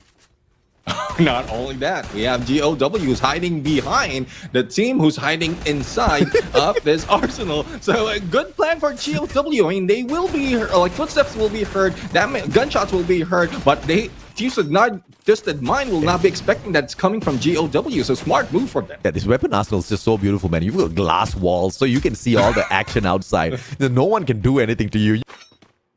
As walls, they have been reinforced. Bigatron Delta making it into the final circle. Let's see how they dance through in here with Hua Esports. They don't dance for long. Hua out already. 13 points strong for Bigatron as they wait for the party to start. Yeah, party's about to start. Onyx Olympus has been eliminated. Only 4 remains. This needs to be picked up though because Twisted Mind is closing in. No picking up on him. It is now a 3v4 situation. And let's see if Bigatron can fight up against this up close and personal. Kyung brings down. Oh my goodness. They threw a barrage of glue wall melters at the players of Twisted Minds, and Twisted Mind says, you want to take down our defenses? Let's see you put up some defenses. They run straight at the players of Bigatron, crushing them as they find them one after the other. together. Now Koja, the final player left out here, and Twisted Minds knocking on his glue ball. Hello, sir, please let us in. Koja cannot do anything at all. 200, he's got that HP on him, but he just can't do much with the Charge Buster up against the numbers. Koja out, and now GOW, the final survivor out there with DN. Exposy down, a great stand from him, but can he go up against 3 players? Diamond will put him in the middle of the pack, and they shut him down as well as Twisted Minds walks away with a Purgatory Booyah. Purgatory Booyah, and this is their 6th Booyah out of knockout stage, bring a few more in terms of elimination. And again, Twisted Mind is back, grabbing elimination after elimination, even grabbing this Booyah. They're second currently on elimination numbers, second to Buriram United. So I guess they just need some time to go back their usual ways, and they are planning and getting placement as well. So a different Twisted Mind overall. Absolutely, man. I mean, Twisted Minds, they are hanging on with the rest of the competition here, mainly through their eliminations, right? But their placements are not too shabby. This is, I believe, their 5th or 6th Booyah overall in the competition. So that's okay, but not enough if you want to be able to dominate the competition on that final day, right? You got to be pulling off, a 5 Booyah day like Buriram, or like RRQ, a 4 Booyah or an almost 5 Booyah day. But that being said, with the 6th Booyah, they should be able to jump into the top 3 now, which is still as fancy as ever. Yeah, definitely. I mean, Twisted Mind, different. Like they've tried so many times to get themselves into final circle, so much more that they grab 15 out of the 50 matches to be in the top 3. So compared to the previous season where it's going guns blazing, this is what we want to see from a top tier team, just like Twisted Mind. But speaking of top tier like Team Falcons WAG, we've talked about the rock paper scissors. This is what's happening when they meet up. Oh yeah, absolutely, man. We saw how Falcons made RRQ run away, and then we saw how Bigatron made Falcons run away. Just beautiful how these teams interact with each other. But of course, later on, WAG almost made it into the final circle. This was one of their solid maps, but they were just not allowed in. Bigatron Delta, they were on fire, literally, with the eliminations, as well as their control overall on Purgatory, and they just denied entry coming through from WAG. Unfortunate for the Vietnamese squad, but I think they got enough eliminations just to kind of sandbag themselves in here. Yeah, I mean, it will work for WAG. They might go down one by one in terms of spot, but and they have that leeway overall, even the top, even the bottom. So they just need to be consistent enough to put themselves like in that specific spot or not even higher, because they're sandwiched by 2 teams coming from Group A. So let's head over to the interview and let's see what we had what would they have to say for their Booyah.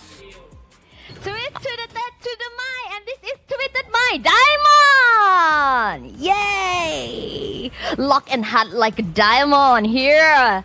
How are you today? เป็นไงบ้างคะวันนี้ ก็ดีครับ เปิดมาสวยอยู่ครับ I feel very good because we have a good beginning. Okay, but I wonder why it takes your team so long to get 1 Booyah in the term. ทำไมทีมเราถึงใช้เวลานานมากคะกว่าจะได้บูย่าแต่ละเกม ทีมผมไม่เน้นบูย่าครับ ทีมผมเน้นเดินยิงเอาคิวครับ เอาอิลิม My team didn't focus on get the most the booyah, but we focus on get the elimination. So that's why their team didn't get so much booyah, but in the top 3 always like that.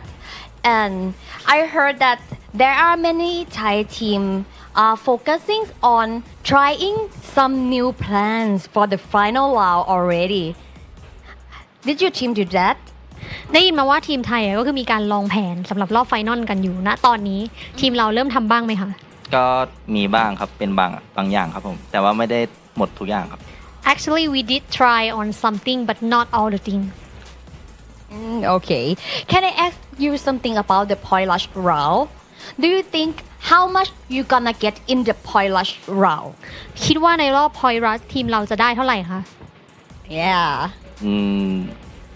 How many you want อยากได้สักเท่าไหร่ ไม่มั่นใจเหมือนกันครับผม He said I'm not that confident. You're not sure that how much you gonna get, but I wanna ask how much you want โอเคเราอาจจะไม่รู้ว่าเราจะได้เท่าไหร่แต่คิดว่าเราอยากได้เท่าไหร่ เท่าไหร่ดี ก็อยากได้เต็มไปเลยครับคะแนนแต้มพอยต์ครับ Oh 8 points so it's 16 right he want to get the full point actually is around 20 20 for 2 days yeah we days. help change the rules Oh, already. So you guys can update the rules for Point Rush round in our social media. Okay, please follow. And last but not least, can you say something to your fans around the world?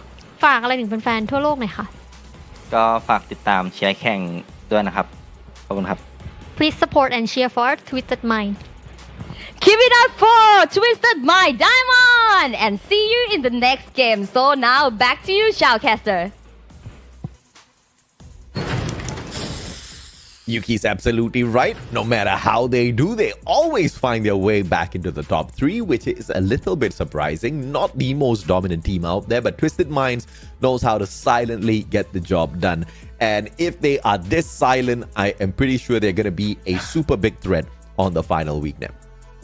Yeah, definitely. I mean, very silent, still getting a lot of points in terms of elimination and making their work on placement as well. This is a team that has evolved so far from Reverse Red and now Twisted Mind doing so much. And I guess EWC has changed perspective overall in terms of competition, especially for those who have met before and after that, like that battle. Oh yeah, absolutely right.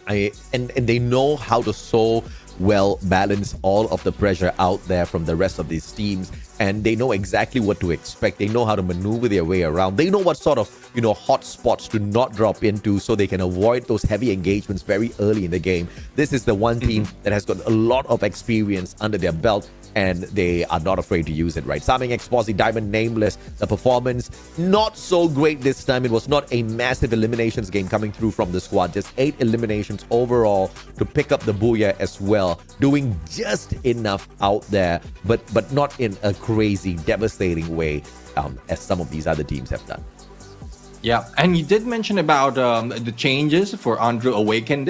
We just saw what they were wearing in terms of character, and they didn't have any Andrew Awaken from their presets. So I guess this is them making adjustments based on the patches, and I guess we'll have to see if that will work or if there's a lot more that can be, that they can get out of those adjustments once it comes to the grand finals. Absolutely. And if you guys don't know exactly what Neptune and I are talking about, there's been recently a few character adjustments coming on through, and Awaken Andrew, usually you get an extra defensive buff for each and every single member that brings in the Awaken Andrew as their passive skill as well. But now with the recent update, it still does work. You get an extra 1% defensive buff as long as the rest of your team members are within a 15-meter radius, which is pretty difficult for teams like Twisted Minds to keep up to because of how they love playing split up on the map, right? I mean, almost always you see players like Saming nowhere close to the rest of his team members.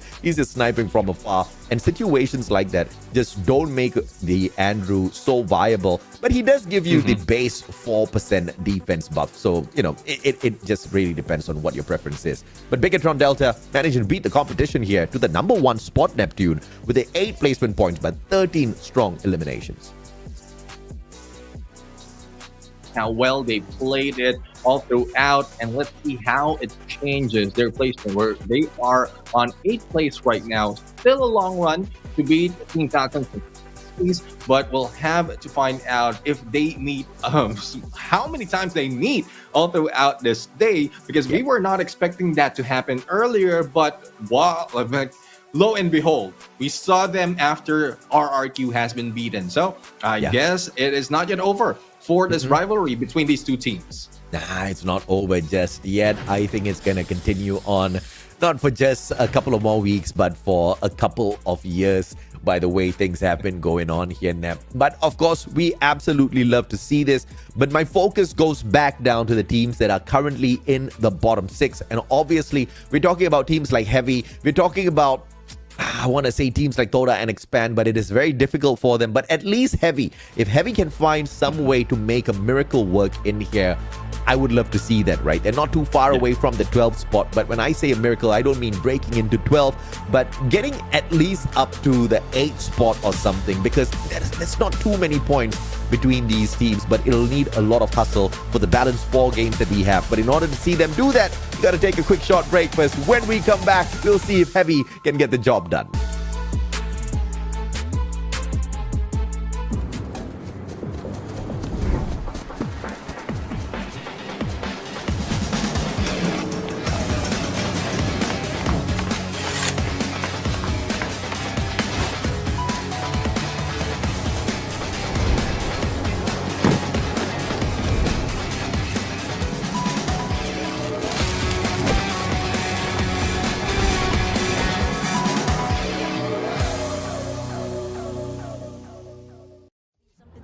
You could draw around it. Can you circle it? Cause I can circle it. See something that you like, you could draw around it.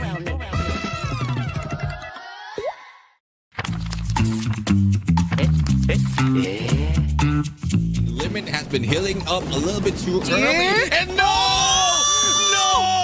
Denied! Limit for the Booyah! Game number 1. ผมบอกเลยลั่นอ่ะลั่นกว่านี้ผมบอกเลยลั่นแน่แหละ Dion loses that and one more on the turnaround, taking the Booyah. ไอ้ที่บอกว่าศึกษานี่เรียกว่าฟลอปหรือเปล่า 1v2 in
Circle it. Circle, you let me circle it. I can find anything if I circle it. Let me circle it. I'm like circle. When I'm hanging with my friends, I can circle it. I can find anything if I circle it. See something that you like, you can draw around it. Can you circle it? Cause I can circle it. See something that you like, you can draw around it.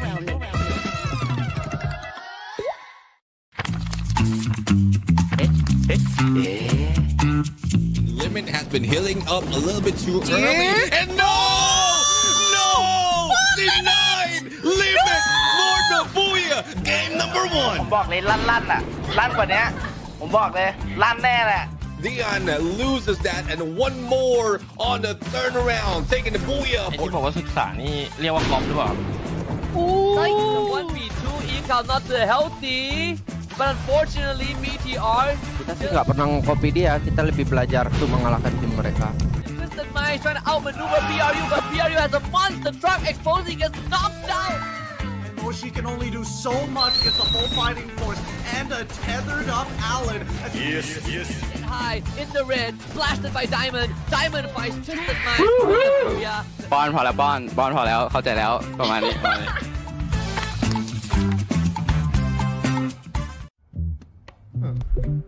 Circle it.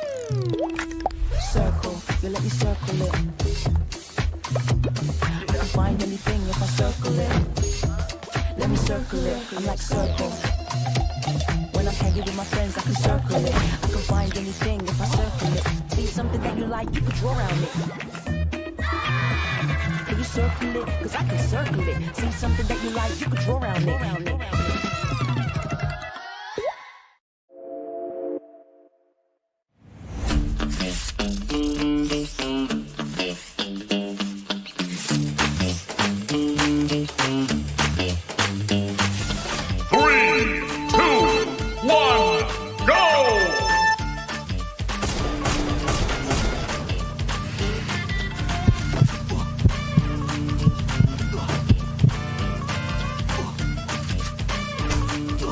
Round 1.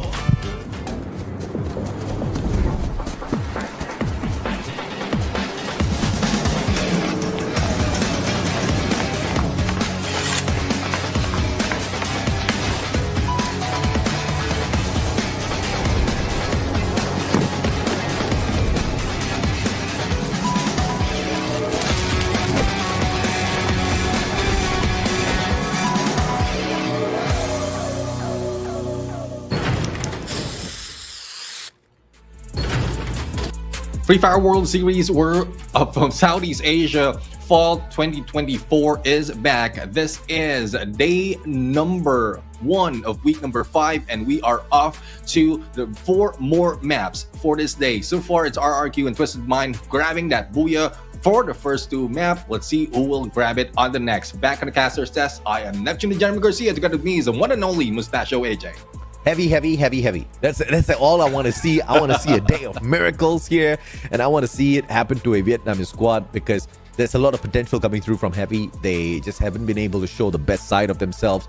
Engagement-wise, they are not the best team out there, but there are times where they bring on those heavy hits, and when teams get hit with that, you know they don't get back up, and that's the kind of version I want to see out of this team, right? But of course, it may be asking for too much for 4 Booyahs back-to-back, but I guess maybe 1 or 2 out of the 4 will make me smile a bit. Well, looking at the day summary, I mean, they are quite far from number 1, currently 10, only 12 out of 2 matches. And I guess they need to hustle it up, double time, triple time, how many times they need so that they can step over onto that top 12. Currently on 14, they have PE Sports in between them and Onyx Olympus. And that's total of 32 points that they need to work on. Yeah, the blessing they have is you don't see massive points beyond them, right? You don't see teams in game 1, game 2 picking off 30, 40 points, which is just like game day breakers to run away from the competition. So if Heavy just wants to rise up to the occasion, even from down there at 8th to jump into the top 3 teams in performance, it's just going to take them 1 Booyah. So it's not impossible. It is very, very doable for the squad. But of course, looking at the teams that do dominate here, though, you don't see Heavy anywhere near up at the top. You actually see 2 teams that are not playing today, Buriram as well as Attack All Around, followed by RRQ. And you know, if you kind of just leave things to RRQ, they're going to get the job done. Yeah, I mean, RRQ has been doing so much from the beginning of knockout stage up until this moment. They grabbed the Booyah and Bermuda, and there's a good chance they can too. But following them is also Twisted Mind. So it's a preview of what we've seen in the first 2 maps. And let's see who grabs this number 3 map for today. And the next one would be Team Falcons, who, in the presence of Bigatron Delta, is not showing up, but they might be able to grab a few more points if they can manage to get away from the Delta team. Yeah, play head-to-head here. 5 versus 4 eliminations between Diana and Koja. We take this head-to-head between these two champs. GOW hasn't really been the most threatening team out there, and I would love to see them do something great today, because currently 23 points picked up and they're not too far away from the other teams, right? But of course, if you compare them up against Bigatron Delta, who do have 41 points, 2 back-to-back consistent matches coming through for the Indonesian squad, it's going to be tough to catch up if Bigatron continues on this sort of a rage run. Yeah, I mean, rage run indeed by Bigatron Delta. But let's head over to Alpine, where RRQ might be turning another booyah at this point. And so far, they haven't grabbed so much that of more than 2 of booyah within the day, which is good because it gives more chances for the other team to grab a placement point. But from what we've seen, elimination is what most of the teams are focused on, because that doesn't have a cap all throughout once the calculation goes in. Let's see exactly what Alpine holds for all of us. Hot drops, hot drops, hot drops. That's all I want to see. RRQ and Onyx Olympus might just be dancing the tango shortly as they drop onto Stadium and Vantage. The possibility of coming across each other if the circle brings us towards base camp and docks area will be very high for these two Indonesian squads. But of course, as of right now, 0 hot drops, and I'm a tad bit disappointed, Nep. Well, there is a possibility of snowfall between Todak and Hawaii Sports, but they know that already. Thus, Todak backs away a little bit, or one player, though, backs away, and that is Wings. We've seen that happen from last week. Last time they face each other, and Todak is always on the losing end. So let's see if that can be turned around, especially with how well they perform from the early parts of this day. As long as they are able to play that countermeasure up against Hua Esports, this should not be too crazy of a move coming through from Toda. Like you've pointed out, statistically, they haven't been able to do a good job up against Hua Esports at Alpine on this super early drop. In the past few times they have encountered each other, but Ken will be tagged up by 7 and the XM8, and he does not stay to say hello to the squad. He backs away, looking for a little bit of backup in the rest of his team members. Yeah, Traps have already moved up, but might be moving up to trouble because Hawaii Sports is going in for a pinch. Death right now is on advantage to see Wings as well as another player on to the left-hand side. But 3 players of Todak is slowly creeping in, probably creeping out of this compound if they decide to. But no, Traps says, I want to rush in. I want to see who will be challenging us. And TR Ken is doing so. Only a fence or only a wall between them. Chilling a little bit too long here. 7 a little bit too far away. Also used weapon the Trogon. 50 eliminations, 69 knockdowns so far. 50 points just out of that Trogon. But Death brings exactly that up to Traps. And Toda has already suffered their very first challenge here, being forced to spend their coins to bring Traps back in. Shin with the XM8 still going up against Raja. 18 more HP on him. Will not sustain anymore. Raja goes down. And Toda, just like that, 2 casualties already up against Hua Esports. Not only are they troubled by Hua Esports, but Heavy is close behind because a lot of teams, or these 2 teams, are dropping in the same place. And Todak 7 tries to get away, goes into Garrison, heads into that vending machine. Let's see if he will be able to gather so much coin for the revive and also give opportunity for the rest of the team to fly away to his side. Heavy has joined the battle. And Shin is in a lot of trouble. Get Nice just waiting for that opportunity behind the wall. The Homer, very smart play coming. Sorry, the A124 pop coming through from Shin. And he detects those players, instantly slowing them down to give himself the opening to get out of there. Very smart play coming through from Shin. But the question is, will the rest of his team members be able to join him as well? Shin has backed away, but Get Nice manages to catch Kian off guard, puts him on the ground. And Twisted Mind seems to have found the little runaway Toda player.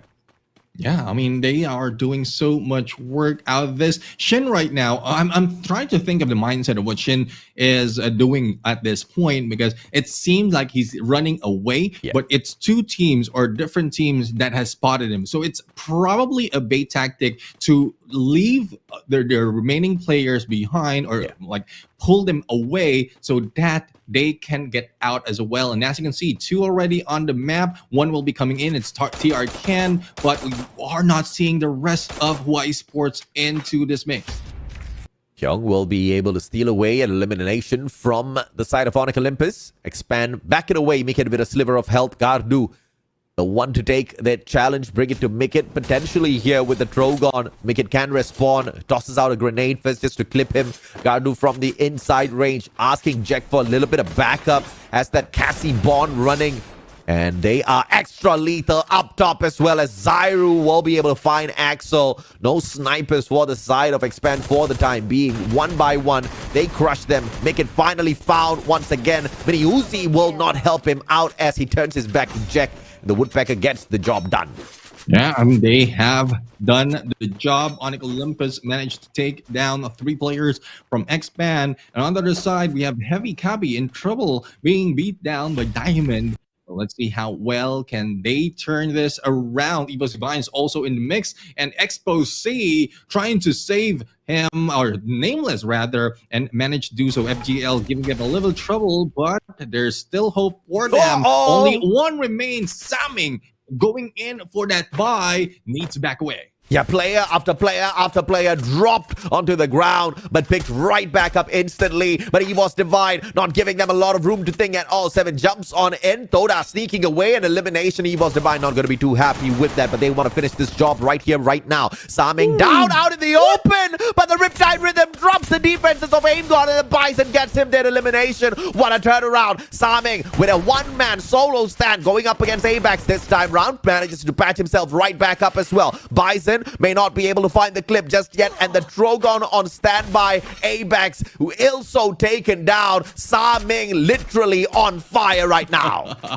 Still alive and untouchable at this point, but it's a little bit too bold for Ingod, rushing in only a pistol in hand. Let's see if that can be done once again by Saming, already in the vehicle, managed to get away but out of the next circle. So let's see if the rotation will work for him, or will he be stopped by the other players of Evo's Divine heading into the vending machine. Probably that is what they're expecting Saming to be in. I mean, what a play. What a crazy survival play from Saming. 1v2, and the whole squad thought, okay, all right, maybe we don't mess with this guy. But Bigatron Delta now out of the open. WAG, they want a little bit of revenge, bro. And of course, you're going to be able to stop us from getting to the final circle. But what if we find you earlier, says WAG, and they go in for the pursuit. And they leave Kyung turning tails, running away as quickly as possible. Explore as he takes Ikala out of the equation. Kyung will be able to buy Dix right back thanks to the vending machine right in front. And Bigatron says they are not here to play. They back away as quickly as they can from WAG. Yeah, I mean, they need to back away. They are in trouble and they will be moving out. WAG, though, not risking on the chase. They want to be sure that no one's following them, or no one will be in between them once they go in for that approach. Team Falcon, though, going in for a chase against Expand. I guess they have taken down anyone who's in fusion right now, but Twisted Mind, Saming, slowly creeping in. I think this is a vehicle, depending on how fast, or based on how fast he's moving, that might be trouble for him. Exposé will be revived by Saming, as Team Falcons is also doing work, buying out some resources for them to build with. Yeah, they've put a target on Saming. Saming's doing too much, and Falcons like, we need to get rid of this guy. All right, let's see you try, Falcons. Let's see you try. Saming is on fire, and I would have loved to see him in another bout. Next up top, with the Thompson in hand. Not the kind of range that will do Onyx Olympus a lot of trouble. And anyway, this guy from Bigatron is all alone here, as Onyx Olympus makes their way onto this next circle to find themselves a decent defensive spot. Yeah, I mean, defensive is something that they need to work on right now, especially as the blue is closing in from the second to the third. No one will, or someone will need to find a compound for them to hide in. Onyx Olympus is one of those, and they have put up a bounty on Achap. Now let's see on the other side. Evil's Divine not yet done with their battle. Flying in is Abax in between the players of Hawaii Sports. This might spell trouble for him as G'day and Aim got a little too far. Abax came out of nowhere to save his brother Ray, but both of them get shut down at the very same time. G'day and Aim God. Beautiful revival coming through from G'day. All throughout this chaos, the vending machine there just giving them a little bit of extra aid. One more revive just to be safe, but unfortunately, brothers broke. Aim God goes down, but Abax will be able to keep the team alive at least for the time being as he flies back into the circle, straight out to the weapon arsenal. This guy has got a little bit of an idea he's trying to work with. Yeah, I mean, they are putting up so much of idea, like brainstorming on how can they survive this battle. Hawaii's position already, as we are seeing struggles overall by the other teams. GOW in between Onyx Olympus and RRQ. The decision needs to be made right now. Will they go for the ones on the high ground or the ones in low? Onyx Olympus seems to be an easier target because of the Luz closing in. Yeah, I mean, and also beautiful strategy to actually fly out of the circle, take a little bit of circle damage, but get to the weapon arsenal, because the probability of picking up a really strong gun there that may have just been left behind by another team that have opened it could just be really, really high. And when you're coming back on the revive, you've got nothing on you to sustain a battle out there on the battlefield. This could just be that Hail Mary that you're looking for. But now, RRQ outside the circle, and this seems to be a potential situation perfect for sniping at the players of Onyx Olympus and GOW, but that will put them at risk of dealing with circle number 4 that comes to looking for them shortly. Speaking of circle, as you can see on the right-hand side, a lot of teams are staying outside, probably in the edge, feeling that blue a little bit. And one thing that is Evo's Divine, only one remains. Dudes right now looking up to see Ekal from Bigatron and Delta. Let's see if he can survive further, because that is nowhere that you want, especially if you have not met Team Falcons just yet, haven't put them down yet. And Abax just did the absolute miracle for the squad, bringing back all 3 downed players, which means Evo's Divine are back in the game. And we did see him fly out to that weapon arsenal. He may have been able to grab himself just enough coins to bring back the whole squad, or potentially he could have been looking for that revival platform. A little bit of a pity we didn't get to see exactly what he did, because if he picked up coins, dude picked up so many coins in such a short span of time. If he used the revival platform, I would have loved to see someone use it after such a long time. But of course, the action continues. Just way too much of players out there as well as squads. Onyx Olympus up against WAG, firing at their glue walls, and WAG says, nope, not right now. We need to look for a better defensive spot. They back away. They back away. Let's see if they'll meet another. It is Expand right now. Only 2 on our sides. Axel on the other, but will be eaten by the blue in a bit. Alan right now moving from compound to compound. Ghost is trying to put pressure or probably poke into Onyx Nest, but let's blitz onto him, receiving a lot of damage. That's the one thing that you don't want to happen. On the other side, X-Board goes down. Yeah, the Ghost and Alan still standing here for WAG. Behind them stands Expand. In front of them, Onyx Olympus. And Ghost sending them 1 grenade of warning. Maybe you want to run away, but Onyx says, no, sir. We would love to welcome you with open arms. So therefore, they turn around. Alan deals the death blow to Achap. Axel taken down by Ghost. WAG, just 2 players doing a number on Expand. Yeah, Expand will be damaged, will be hurt. Let's see if they can survive 1v1. Alan brings down Wicked Execution. 5 eliminations, or make that 6 elimination for WAG, and 3 of which coming from Alan. But he need to hustle. He need to buy back. Only 200 on his pocket and need to do more. But going into the side of Onyx Olympus, this might be trouble. It's a good thing that Bye, Alan. There you have it. Bye, Alan. Alan didn't even hit the ground, bro. Falcon said, nope. We are already here, so find yourself a better defensive spot next time. Took him out of the equation, sending WAG home out in 10th spot this time round. Crazy stuff. Get nice. Headshot Hunter, 6 on the count thus far, and is looking a few more for himself. What an unfortunate end for WAG, but it's beautiful how they turned around to punish Expand as they tried to run away from Onyx Olympus moments ago. One of the craziest plays out there from the Vietnamese squad thus far. Yeah, personal launch pad right now being brought in by RRQ. That was the death of WAG earlier, but good thing no one's waiting for them. Todak and Heavy in the battle. Wow. Tan goes down, Hands goes down as Wow. well. Kabi in the back. Wow. Now Raja, and unfortunate for them from afar, it is RRQ who managed to spot them and beat them down. Now RRQ and Team Falcon. This is a revenge, and let's see who's going to win. I was very impressed what Todak was doing, but it makes more sense. It was RRQ. They were just shooting at all of them from across. And RRQ, obviously the biggest winners there, managing to take away a life from the side of Twisted Minds as well. But now in early skirmish before the final circle arrives, Falcons knocking on the door of RRQ, but the final circle finds the home of RRQ instead. EVOS Divine a little bit too close to them as well. RRQ needs to back away, but these are open grounds, baby. Zyru against Gororo with the Drogon will be able to blast him back to the lobby, and Onyx Olympus hanging on. Onyx Olympus doing some damage and making work on Team Falcons to go for the pickup, and Onyx Olympus still continues. It is not just Bigatron Delta that can beat them down, but unfortunately for them, they're also being shot at by a different team. That is Twisted Mind from afar. Even RQ is helping them, and on 7, Onyx Olympus will be taken out. Only 6 remain in the battle. RQ very lucky or very tactful is finding that final this might look like another booyah for the Indonesian team. Absolutely, man. I mean, it looks like luck to any of those who do not understand the equation that RRQ plays. They have been at it for years, and this is the perfected version of the Indonesian squad. One more out there. One more for the side of Falcons. Ma'al putting that final bullet in the coffin, but no! Turned around by one more. Diamond interferes as well, but RRQ still standing on strong. Y Esports from the opposite side. Abe, a tad bit too close to them, has got the AC-80 and Drogon in hand. Tries to take a shot. Abe misses, unfortunately. Yan been taking that high ground, but the circle is going to be forcing him off of the bridge. Hua Esports not reading the zone well enough to take advantage of that flank. That right now being spotted, Riptide Rhythm being put onto him, making him rush onto Shen. Abe right now going in a little bit too early, a little bit too rushed, but the target is dead. Beauty. There goes down, going down from the hands of Abe. Still goes for the turnaround with no opening for him.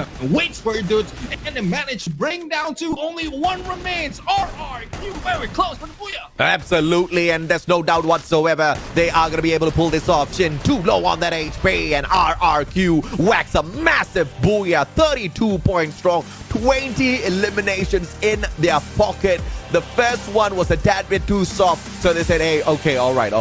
You want more eliminations, Mustachio? We'll give you more eliminations. What a beautiful read once again off that final circle. And you know, it looks like luck, but that is for everybody else. For RRQ, they engineer their luck out there.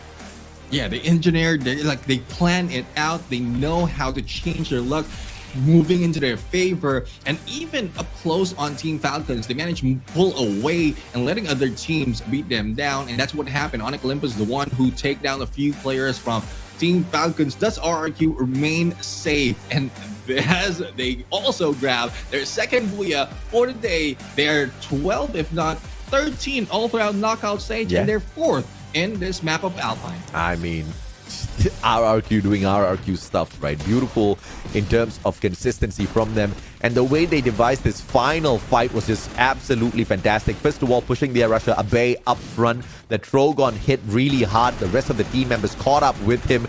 And when they were going in for the save onto the player, Abe knocked down to start this engagement. They just took that backstab. Hua Esports scattered all around the battlefield, and RRQ just had a very easy finish. All 4 players still on their foot and always dictating the pace of the battle. That's the beautiful thing about RRQ, not giving control to their opponents at any point of time. And that's one thing that you really need to work on if you're a team, to manage to put in the control to your favor, especially in the dynamics of Battle Royale. Because at some point, it might not end as planned, but how you move and how you adjust, how you react to every situation, that will give you that booyah. And that is what's happening right now. Even for Todak, that is a great move for them. It's just unfortunate that they were beat down from afar. And this is what I'm talking about. Team Falcons has been let go by RRQ. Thus, Onyx Olympus managed to put them down. Yeah, and of course, Twisted Minds made an unfortunate mistake earlier on by rotating on towards that bridge and then panicking because the circle started to catch up with them. And by the time they tried to turn around, run away from the blue, it was a little bit of a disaster. I don't know what they were thinking there. Maybe they expected the players to rotate around quick enough so that they could be in a backstab, situation, but it just didn't turn out the way they were expecting. And, you can expect the circle to ruin some of your opportunities sometimes out there. We've seen that happen so many times. Well, what it seems like it is towards their favor, it fails because the circle is closing in and they are being gatekept by the other team. Thus, RRQ. Once we've seen RRQ being on the final circle, then smack on or probably into the edge, away from everyone else, it's pretty much a huge chance for them to grab that booyah. But let's head over to the interview and let's hear what RRQ has to say about this second time booyah for today. Wow, this is the second booyah for RRQ Kazu, one of the strong team from Indonesian team. Okay, right now, everyone, I want to talking with Razor. Hi, Razor. Hi.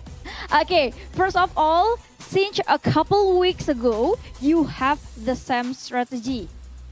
Any other one? Oke, pertama-tama, semenjak beberapa minggu lalu, kalian tuh punya strategi yang sama. Ada nggak sih strategi lain? Kalau strategi yang lain pasti ada, tapi nggak mau kasih tahu. Okay, he said that they definitely have another strategy, but he doesn't want to reveal it. Oh, this is the secret, right? Oh my God, okay. We will see in the grand final maybe. Okay, so what makes you got a lot booyah so far? Apa sih yang membuat kalian berhasil dapetin banyak booyah sejauh ini? Saya rasa mungkin disiplin late game saja. He said that he thinks it's because the discipline in the late game. Alright, so I'm so wondering, how many booyah target during the knockout stage? Kita penasaran berapa sih target booyah kalian selama knockout stage ini? Target booyah pasti sebanyak-banyaknya. He said as much as possible. Okay, are you sure? Alright, last, what makes you sure you guys can get it? Apa yang membuat kalian yakin kalian bisa mendapatkan booyah sebanyak-banyaknya? Kami yakin karena kami sudah siapkan semuanya. He said that they are very, very confident because we have prepared for it all. Okay, once again, make some noise for RRQ Kazu! Alright, good luck for Azor, good luck for RRQ, good luck for Indonesian teams because we still have 3 games after this. So, everyone, we still have 3 games and shout Castro, take it away.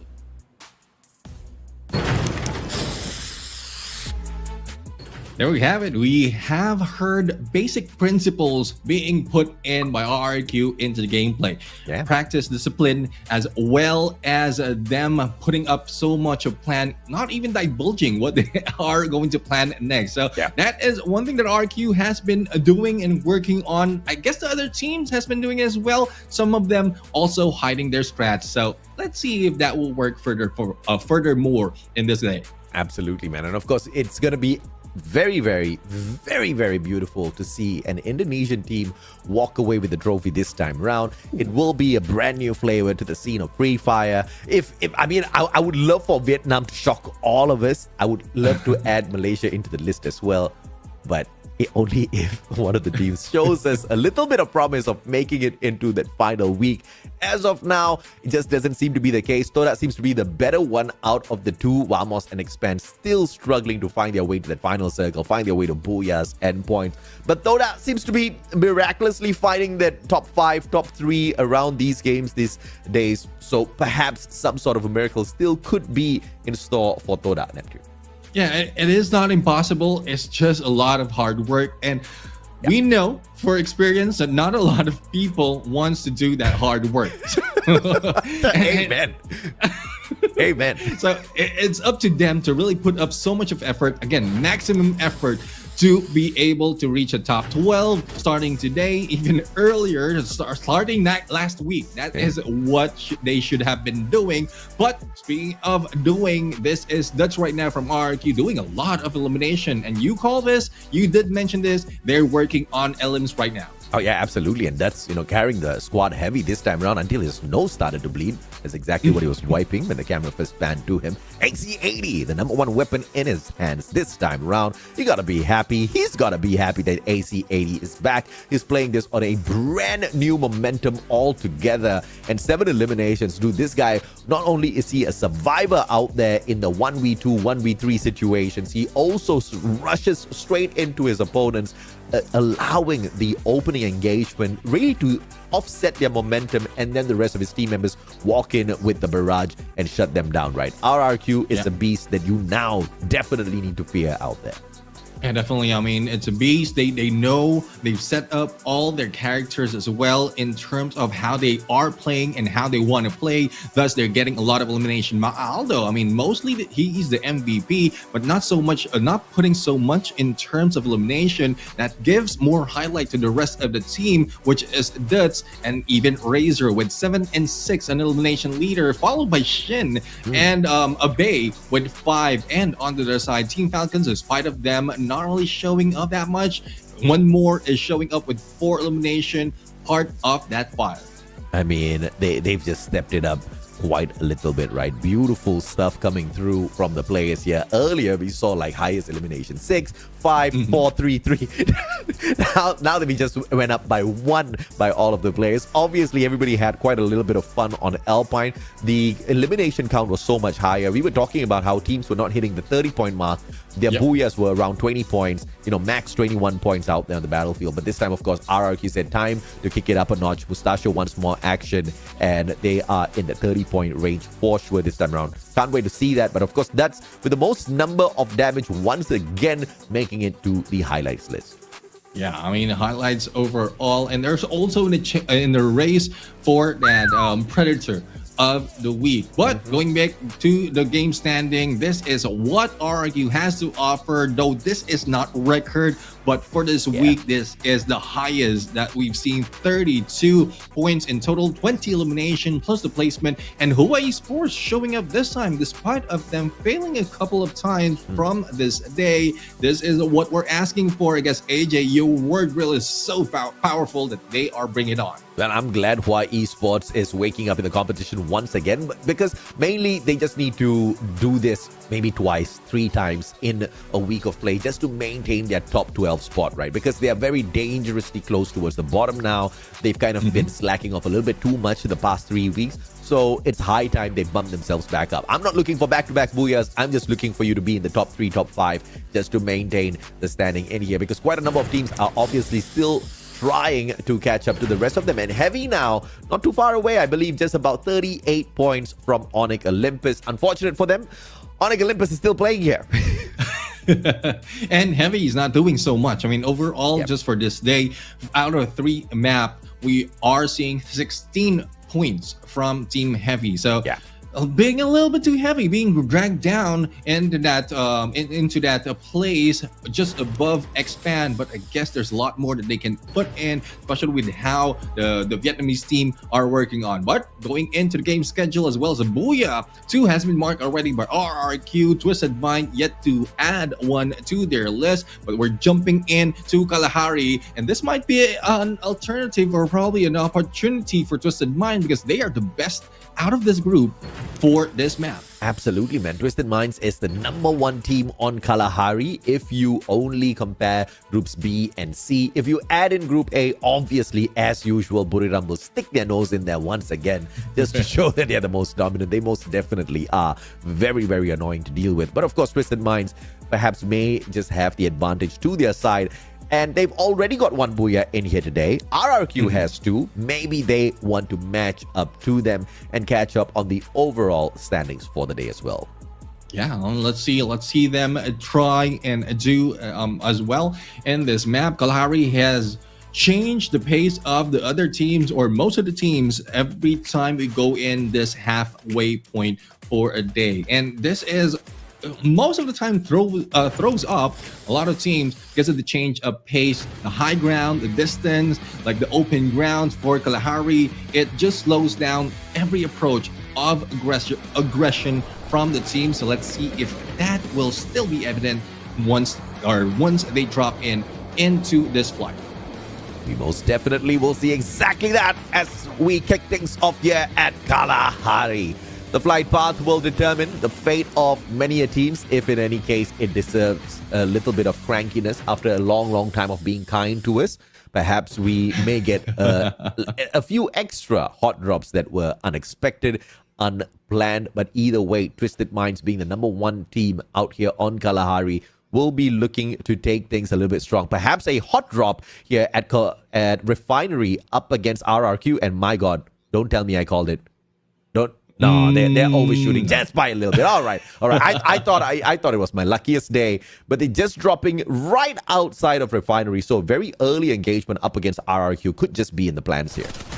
Oh, speaking of early, we are seeing Todak right now going against WAG on an early engagement, and 2 taken down already. A pickup has been done in 7. A good chance with Todak might be able to win this fight. Wings right now, keeping his distance, breaking all those glue walls, but still not spotting the final member. It is Alan who just moved up. Timing is not working on him, but Traps managed to put down Alan, giving more way for them to grab that elimination. 4 elimination already. WAG eliminated, and Todak making good work out of this day, moving them higher into that leaderboard. Ah, my goodness. A rough one for WAG. Super early exit once again. They have not had a great day. 22 points coming through the first 3 games played. You know for a fact WAG needs to start hustling if they want to get back up to the top.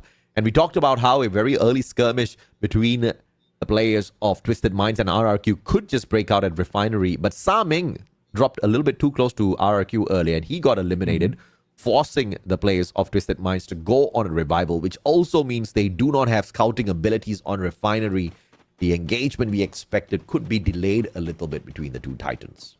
Yeah, what we've seen so far in the tactics of Twisted Mind is if in case they miss their drop, right now the target is the maze. They got the drop close to Refinery on their way to the maze, so I guess they will be backing off to that area. And if you know, if it's Twisted Mind, if you know that that is the trajectory of a team, RRQ might be able to hold them off, block them for any approach that they're planning. So let's see if that will happen as we look in Team Falcons going against Heavy right now. Peter a little bit too aggressive, a long flank being done by the rest of the team, and Heavy for the takedown against Hans.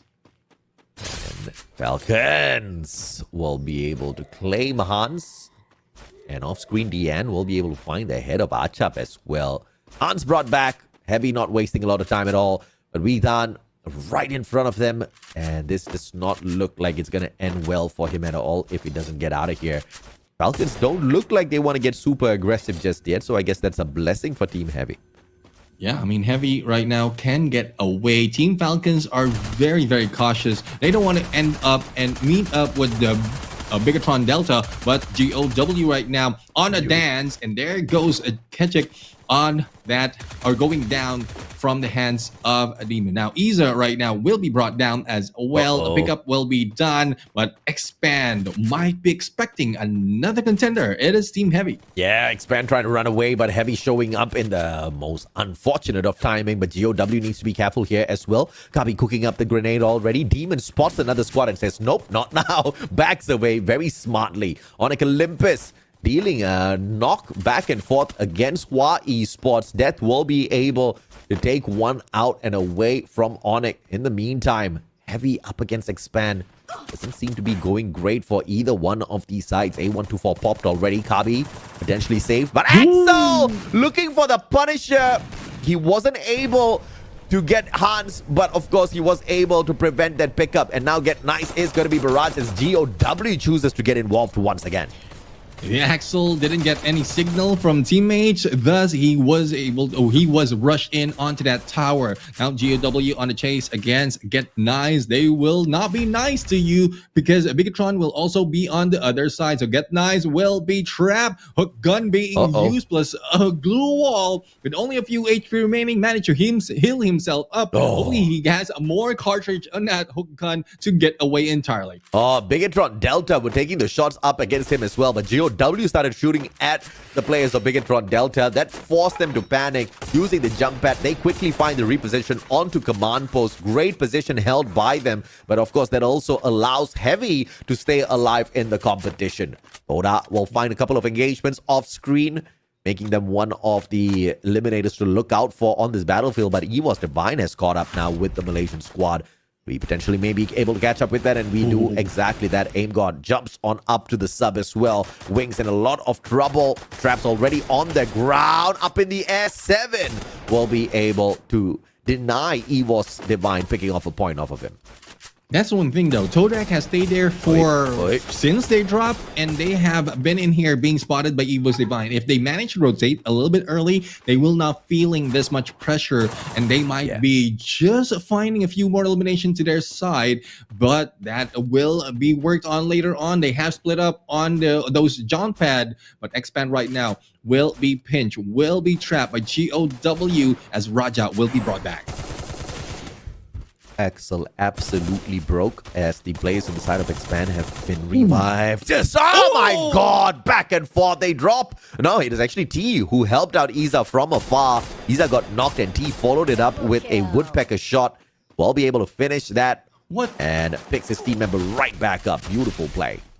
Yeah, I mean, that was late from Axel. That could have been an opportunity for Axel, for them, for Expand to take down GOW, but totally missed it. And now, with the rest of GOW coming back into play, it is Expand in trouble 4v1, but they might not be risking it. It is the blue that will be coming in, and T will be, pranked with that glue wall, unable to move up onto that second floor that quickly, missing Expand on that approach. And by the way, we just saw the lower thirds for the pocket market, and I always say the Garena devs, the Free Fire devs are always listening, right? And we've been complaining about the pocket market recently as to how it just creates so much of chaos in that final circle, and they nerfed the pocket market. Thank you, Garena.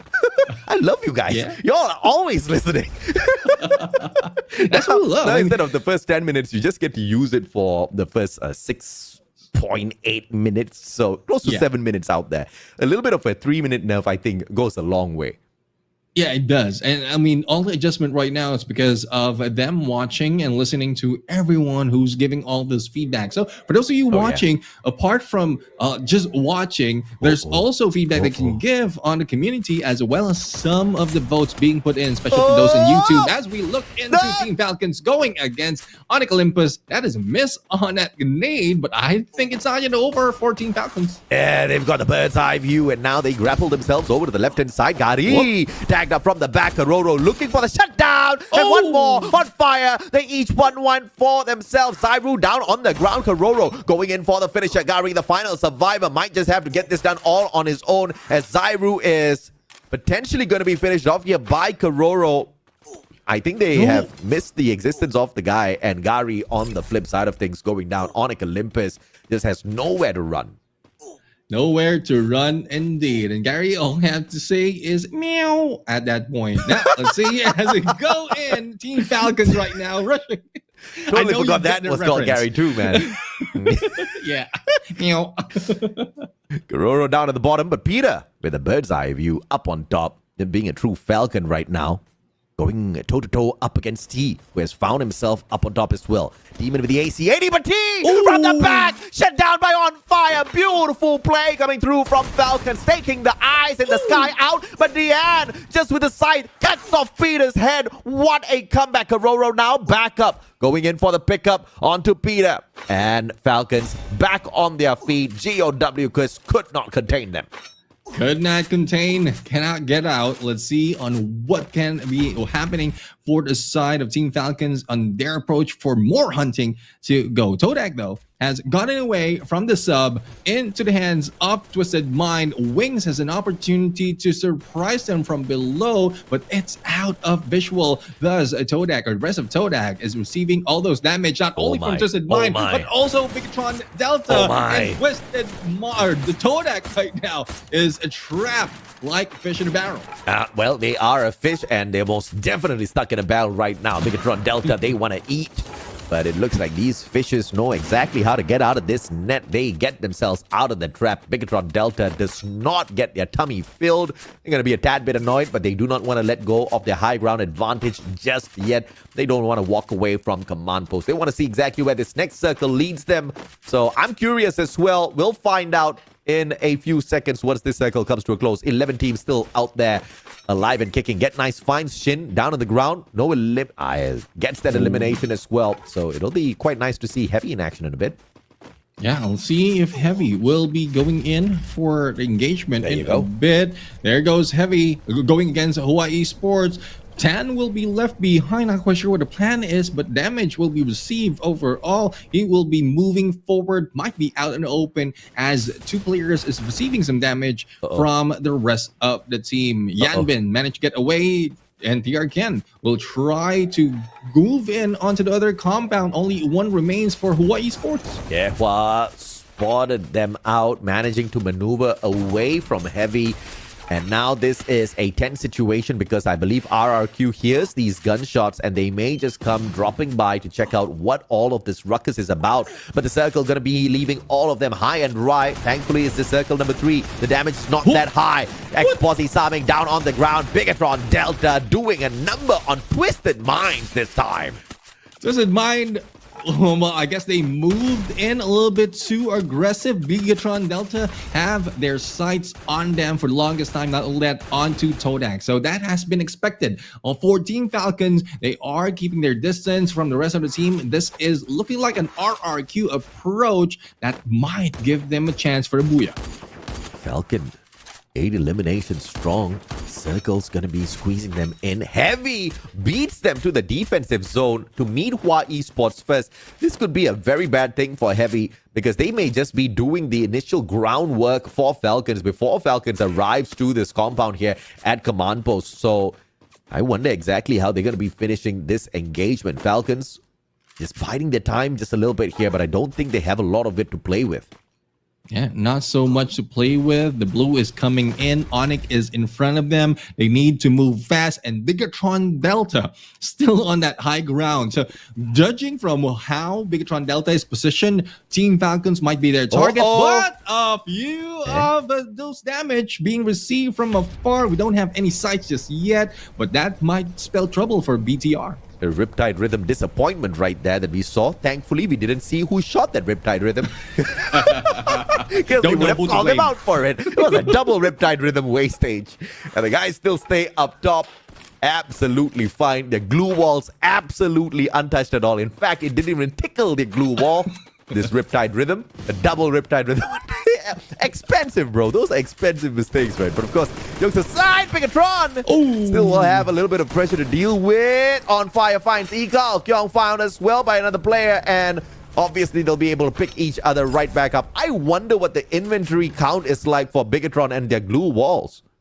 Well, Twisted Mind did help them after jumping in and giving them some resources. So hopefully that's still intact. But as we look into the battle, into the circle, we're seeing 3 teams into the middle of circle on the containers, and Heavy is the team that has a better advantage in terms of numbers. Oh, Cluster clips the back of G'day, but he walks away with his life, supported by the rest of his team members. Great defensive retreat by EVOS Divine. Heavy now under super fire with the groundwork done. Kabi will be able to find one for himself, and Peter takes out the final player from the side of Onyx Olympus. Unfortunate for the Indonesian squad. And now EVOS Divine, they continue the onslaught. Kyung found as he flies on into the circle. Chaos once again about to ensue as 9 teams look for circle number 5. Good decision making for Bigatron Delta right now, heading with one player onto GOW after being taken down. They head into the center of the circle. But who's coming in, knocking on the door of everyone else is RRQ. Let's see how much damage can they brought in. This is the first time overall that we've seen RRQ after all engagement, but they are still suffering. Ma'al goes down. Yeah, Evos Divine trying to take RRQ out of the equation. Bigatron Delta right behind them. This is a three-way battle between the Indonesian giants. Falcons trying to take advantage of the situation. Will be able to spot out Bigatron Delta, who has got the grenade launcher on their side as well. Thoda chipping in those shots. And now a Riptide Rhythm from Falcons, courtesy of Peter, trying to take down the defenses of Thoda. It does successfully shut down their glue walls. And now Thoda out in the open, allowing Bigatron Delta to back away, falling straight into the crosshairs of RRQ. Gade still pummeling them with all of his shots, just not finding the connection at all as RRQ backs away from Bigatron, closer towards Heavy. This is just a game of chess at this point of time, but too many players on the field. Two players on the field. Let's see who will be receiving that checkmate. And Bigatron Delta only left with one. Evos Divine has stepped in, and Heavy managed to stay alive. But this is a chance to take down Evos Divine. 7 on 7 eliminated is BTR. Todak slowly moving in onto one player of Evos Divine. It's Aim God, but who will not be backing off that easily? 7 managed to survive with only a few HP, but for how long? Yeah, Evos Divine, they found RRQ, but RRQ says, bad for you, because pop they went and they took a player out of the equation. Now Expand, stopping the rotation of Evos Divine from catching the players of RRQ, and they make them go in for a pause. Achap needs to circle around the right-hand side. Falcons clear from all of this chaos. They don't have to do much at all. They want to pull away points. They bring in the monster truck as well. One more joins the fray. Two players from the side of Evos Divine down on the ground. Expand going in for the finisher as well. Yeah, let's see who will be finished at this point. Team Falcons has a better chance of eliminating a lot. RRQ will be rushed. Expand eliminated. Evos Divine right now onto one side. Still managed to survive, but RRQ put themselves in a box. And they might be hit with a nade, but they are not faltering. Evos Divine just proving to Expand they cannot be shut down so easily. And now Peter trying to take Vitan out of the equation. RRQ and their container play is absolutely sublime at this point of time. And the circle still benefiting the players of RRQ, not forcing them out of their super defense just yet. And finally, when the going gets tough, they step on out and they bring the fight to Heavy, shutting them out, kicking them out back to the lobby. Ma'al will be found by Peter, but can he sustain up against Razor and Duts? They come in from the back. Abe clips him, and Peter now down on the ground, but they need to pick Ma'al up, just super player for the side of RRQ. Yep, and for Evos Divine, Abax will be the super player trying to hop around, get away, but will be eliminated. Team Falcons right now in a best advantage, and traps, literally trapped in that boulder as the rest of RRQs just receiving damage. Team Falcons might be at loss. Hopefully Traps has a lot of medic or meds on him. No! That will be the expiration of that glue wall. The rush by Karoro still managed to survive, but there's not so much of hope. Team Falcons grab their booyah at this point. You can run, but you cannot hide. And you may be RRQ, you can hide, but you cannot run at the very end as Falcons manage to catch up, pulling away a booyah for themselves. Kudos to Thoda once again making the final circle. Kudos to RRQ with their great survival play. Kudos to Evos Divine surviving the backstab from the Malaysian squad of Expand and still managing to kick them out. And kudos to Falcon just reading the game, reading the map so well. The final circle played to perfection, managing all of the chaos, staying away from the bulk of the action, and then of course bringing in the final blow for a decent booyah on their side. What a great game at Kalahari we just witnessed. Oh, definitely. It's a great game. And we did mention that Kalahari brings in a different side of Free Fire. And this is what we're talking about. Every approach compared to what we've seen in Bermuda, in Alpine, even Purgatory is different compared to when we compare them to Kalahari. But again, kudos, all that kudos, even for those who didn't make it because they didn't lose so much in terms of points because of all the chaos. If they survived well that final circle, they might be ending up as just a feeder for the rest of the teams. WAG just so unfortunate early game. They came across Toda, and Toda was just in the better position with the better guns at point of that engagement, and they managed to bag them out, kicking them out in 12th. And Toda managing to make it all the way to the final circle just shows the fight that this Malaysian squad has in them. And obviously those roster changes have done them a huge favor. This is what you call a OG roster. The players know exactly what to do. They play a fine game of Free Fire, but this pandemonium, this chaos out there within that final circle, just so difficult to manage, and Falcons just had the better end of the stick overall. And RRQ, I mean, it's quite amazing that they managed to survive. With melters, they might be taken down. Even a split grenade can put them on their knees. But no one managed to get that opening in the container, and thus they managed to survive in that third place. But there's no other better trick than Traps, because he put himself in between the glue wall and that big boulder, thus grabbed that second place. Absolutely. You need to know how to work the terrain out there in your advantage. But of course, we have to bring the cameras to the winners, the Booyah absolute dominators. Let's see exactly what they have to say in this interview. In a little bit. In a bit. At the end of the day, what's important is we get to hear the beautiful questions that the interviewer has. Landing from the high sky, and this is the representative from Team Falcon! Yay! Can you introduce yourself? แนะนำตัวเองหน่อยค่ะ สวัสดีครับ ผมนายรัฐภูมิสันทารุไน Full name เลยเหรอ so he said that hi guys I'm รัฐภูมิ สันทารุไน สันทารุไน his last name and that is his full name, full statement. Okay, so I want to ask you something that's very important, and I think everyone wanna know this. เขาอยากจะถามคำถามที่สำคัญมากๆที่แบบว่าคิดว่าคนต้องอยากรู้กันเยอะด้วย Okay, what scary you the most between losing the champion on Free Fire World Series C and your coach? คำถามก็คืออะไรน่ากลัวกันระหว่างการไม่ได้แชมป์ World Series ครั้งนี้หรือว่าโค้ชคะ อ๋อ น่ากลัวทั้งคู่ครับสำหรับผมมันมีผลทั้งคู่ Both are too scary for me. Okay, so are you confident with this lineup? What is the difference of play style between this lineup and the old one?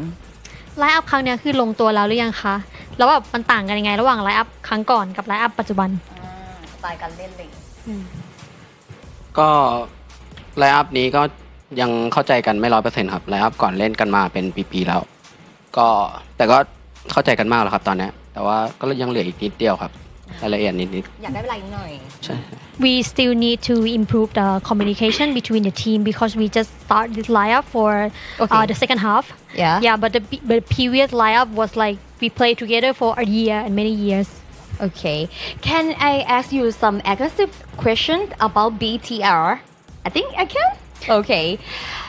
Today fight with you and BTR is like a 60-40, like they win 60% if they fought with you. So can you how many percent that you have confidence that you can fix this problem before you go into the point rush round? ก็คือระหว่างทีมเรากับทีม BTR ตอนนี้ในเกมมันเหมือนประมาณ 60-40 คือเขา60เรา40คิดว่าเราจะแก้ปัญหาครั้งนี้แบบเพิ่มความมั่นใจกลับมาได้ก่อนรอบ point rush ไหมคะก็คิดว่าทำได้ครับเพราะว่าผมเชื่อมั่นในตัวโค้ชของผมแล้วก็เพื่อนร่วมทีมของผมอยู่แล้วครับผมว่าแบบนี้มันก็เป็นเรื่องปกติครับผมว่าเราน่าทำได้ดีในรอบชิงเหมือนเดิม I think we can fix it before the final week because I have trust with my teammate and my coach.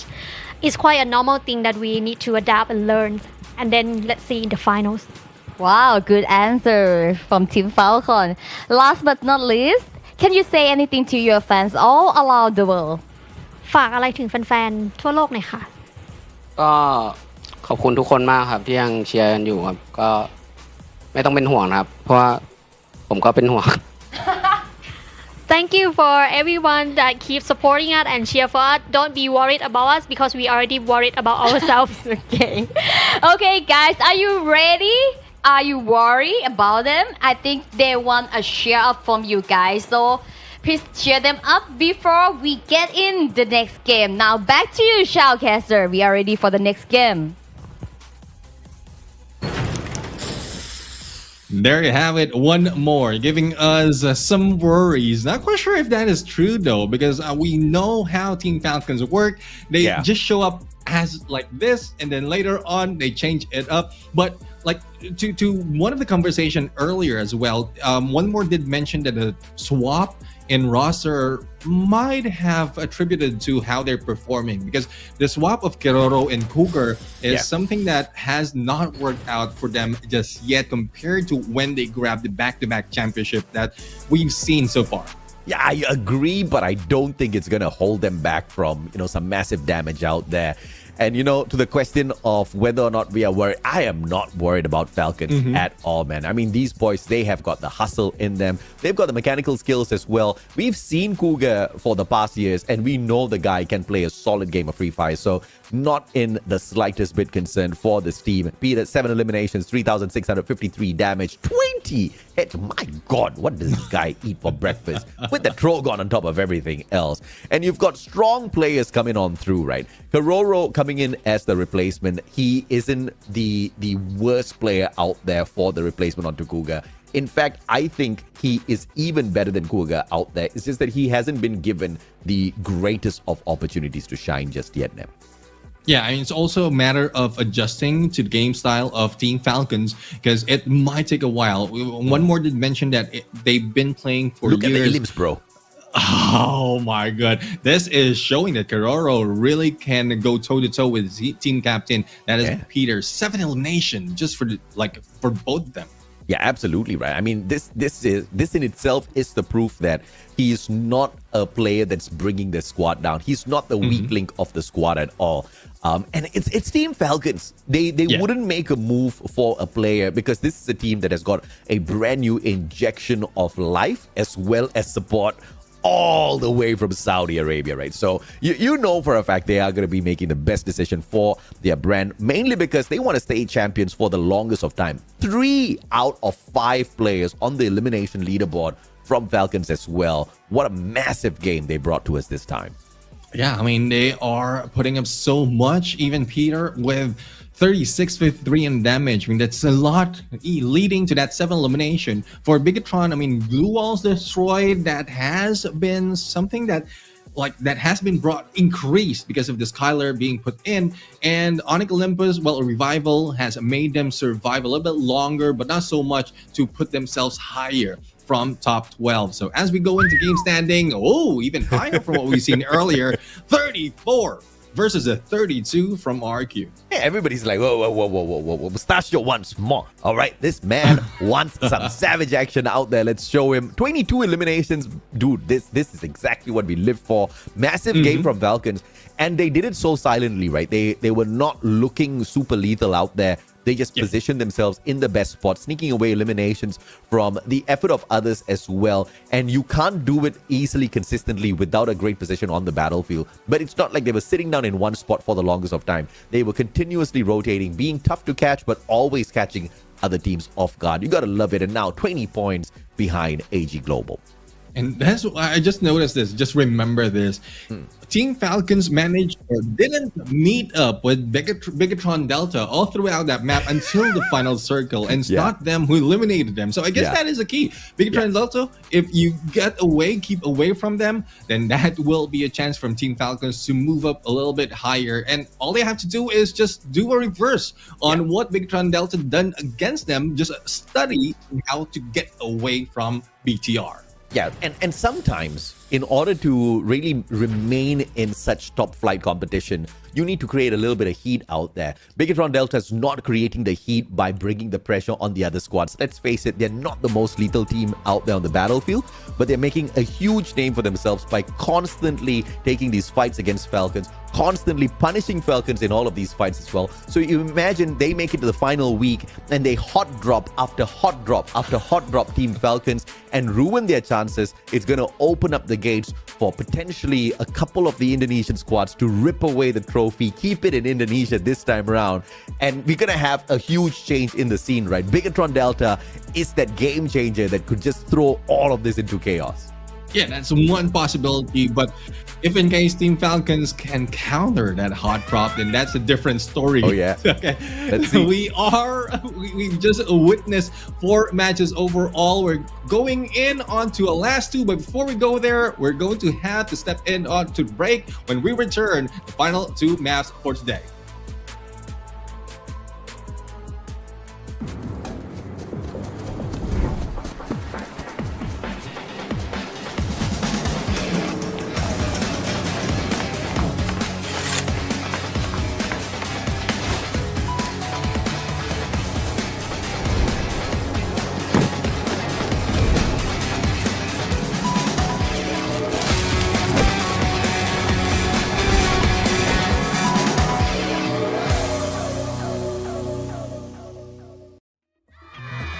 Can you circle it? Cause I can circle it. See something that you like, you can draw around it.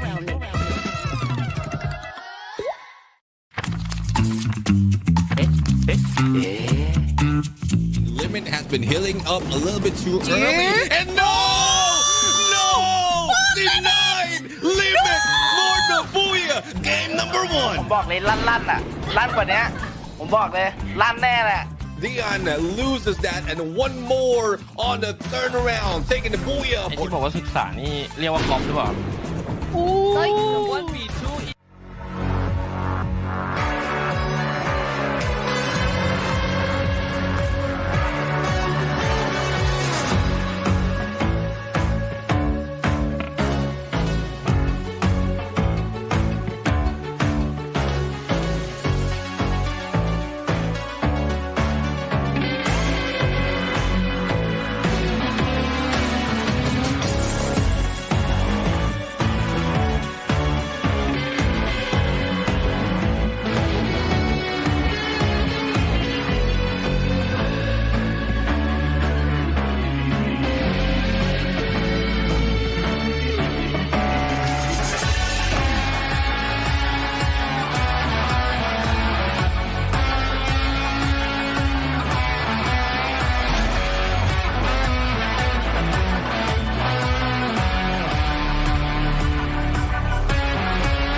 me circle it.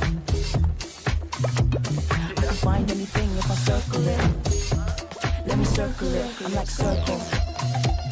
When I'm hanging with my friends, I can circle it. I can find anything if I circle it. See something that you like, you can draw around it. Can you circle it? Cause I can circle it. See something that you like, you can draw around it.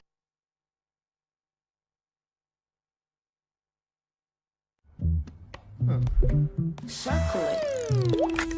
Circle, you let me circle it. I can find anything if I circle it. Let me circle it. I'm like circle. When I'm hanging with my friends, I can circle it. I can find anything if I circle it. See something that you like, you can draw around it. Can you circle it? Cause I can circle it. See something that you like.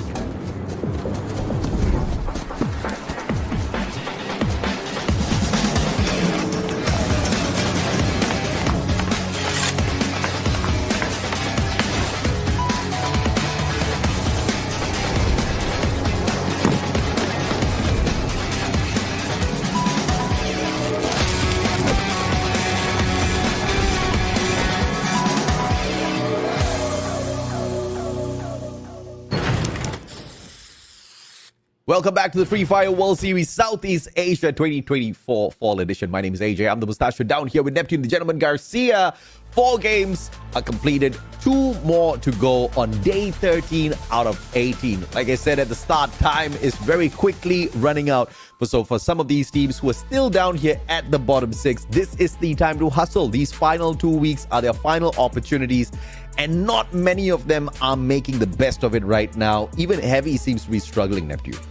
Yeah, definitely. I mean, for the time, well, it seems like those who are winning their battle, time seems to be flying fast. But for those losing, I mean, it seems like it is a long journey to go. Not quite sure if they're still going for the top 12. Hopefully, that is the mindset that they have right now. We're looking at Nextera as well as a random map. So let's see as to what will be brought in on that map number 6. But let's check out the 13 summary. Still RRQ in the top 74. Following them is Todak, which is surprisingly, but I'm loving how they're turning up. Hey, dude, this is a miracle that we were looking for out of Malaysia. Todak seems to be the miracle provider. 56 points picked up thus far through 4 games. This is a huge difference in comparison to how Todak usually performs out there on the battlefield, right? So if only they can continue this sort of a run, there is a huge potential for them to make it through to the top 12 by the time you're done with our 6-week run. The most number of points Todak has ever walked away with through 1 week of play is about 105 points. But if they continue their progress right now, and they can, of course, bring this onto day 2 of their play on this week number 5, there's a huge potential they're going to be able to set a record for themselves at the very Yeah, let's see who will be able to break, or other team who will be able to break the top 12. Earlier, we just saw the top 3 for this map. WAG, surprisingly, is the ones in top, and I guess this is a good chance for them to bring themselves higher because it's not showing up for the previous 4 maps. And up the list, we have Falcons as well as Twisted Mind following them, both with 1 Booyah each. So this is... If this continues on for Team Falcons, they might bring themselves in a comfortable spot, not really caring that much, even in the last week of knockout stage. Yeah, top 3 teams on this map as far as groups C and B is concerned. It's WAG, Falcons, and Twisted Minds. Falcons, not as many points as WAG. Like you said, WAG has been that anomaly. They are the best team. And even if you bring in Group A, even if you bring in the titles like Buriram, AG Global that has done so well on Nextera, WAG is still the better team in comparison to every other squad out there on the battlefield at FFWS SEA right now. So there's a high potential here that they use this as that launchpad to get back up into that rhythm. Like we said, the points from the 5th play is pretty close. One solid Booyah can boost you up to be in the top 5 performing teams of the day. And this is exactly what WAG needs to bet on. And, fingers crossed that is able to boost their momentum as well as adrenaline to keep it pretty high for that random game as well for a decent finish for the day. And come to think of it, it will be Bigatron's task to put Team Falcons out, and that would help WAG move up because it's only 6 points remaining that they have to go against Team Falcons to grab number 5th spot. So again, it's not just Indonesian relying on BTR right now. Even WAG from Vietnam is relying on them to put themselves higher. Oh yeah, absolutely, man. And of course, I really hope and pray this can be done, but I just want to see that just because I want to see yet another Bigatron versus Falcons out there on the battlefield. However that happens, I don't care. I just want to see that showdown once again. And I think Yuki was a little bit too kind with the percentages, right? You said 70-30, bro. I say more like 80-20. Bigatron has been able to bag the boys of Falcons, and that's exactly what we need for a solid rivalry to be born out of this competition. And of course, as we take a look at the drop spots of a lot of these teams, Onyx Olympus and Expand just a little bit too close to each other. Expand just teasing the boys from Indonesia by dropping at mud side, but pretty much towards that lower end where they are in shooting engagement range up against Onyx. Speaking of engagement, we might be seeing potential engagement Intellect Center between Bigatron Delta as well as Team Heavy dropping in the same spot. Let's see who goes down first. But we also seen a few of the engagement. It's RRQ against Todak as well as Evos and YE Sports. So early engagement, this might give us only a few teams later on when it's come to the final circle. Yeah, chaotic start here, and Evos Divine losing 2 players at the same time. That's up on his feet. And G'day just cannot do much up against his opponent here from such a distance. AUG in the hands of Death has got the P90 as well for that close quarters combat. G'day though with the Drogon, the meta gun, and it is the P90 that wins out that battle straight to the head. Aim got on that revival. Ray very far away from the rest of those players, but of course Hua dropping by to say hello. Bigatron Delta on the other hand up against Heavy. 1 player, 2 players go down. It's a 1-for-1 trade thus far. Kyung with the P90, but what a backstab by Get. And the Bison gets the job done. Koja trapped out as well, and he will not do much damage with that Vector early game. That's a 1-for-3 trade, and it's BTR losing in, and this spells so much potential for Team Falcons to survive a little bit longer if Bigatron Delta will be taken out. Only 1 remains against 4 players, make that 3 yet before the drop has been done.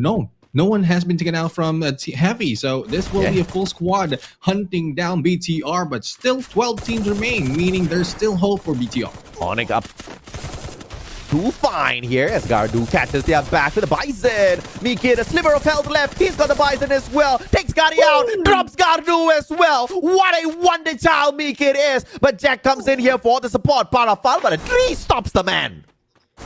I'm not quite sure if that's intentional. I guess that is. He targeted for the 3, so he will not be going into the hands of Expand.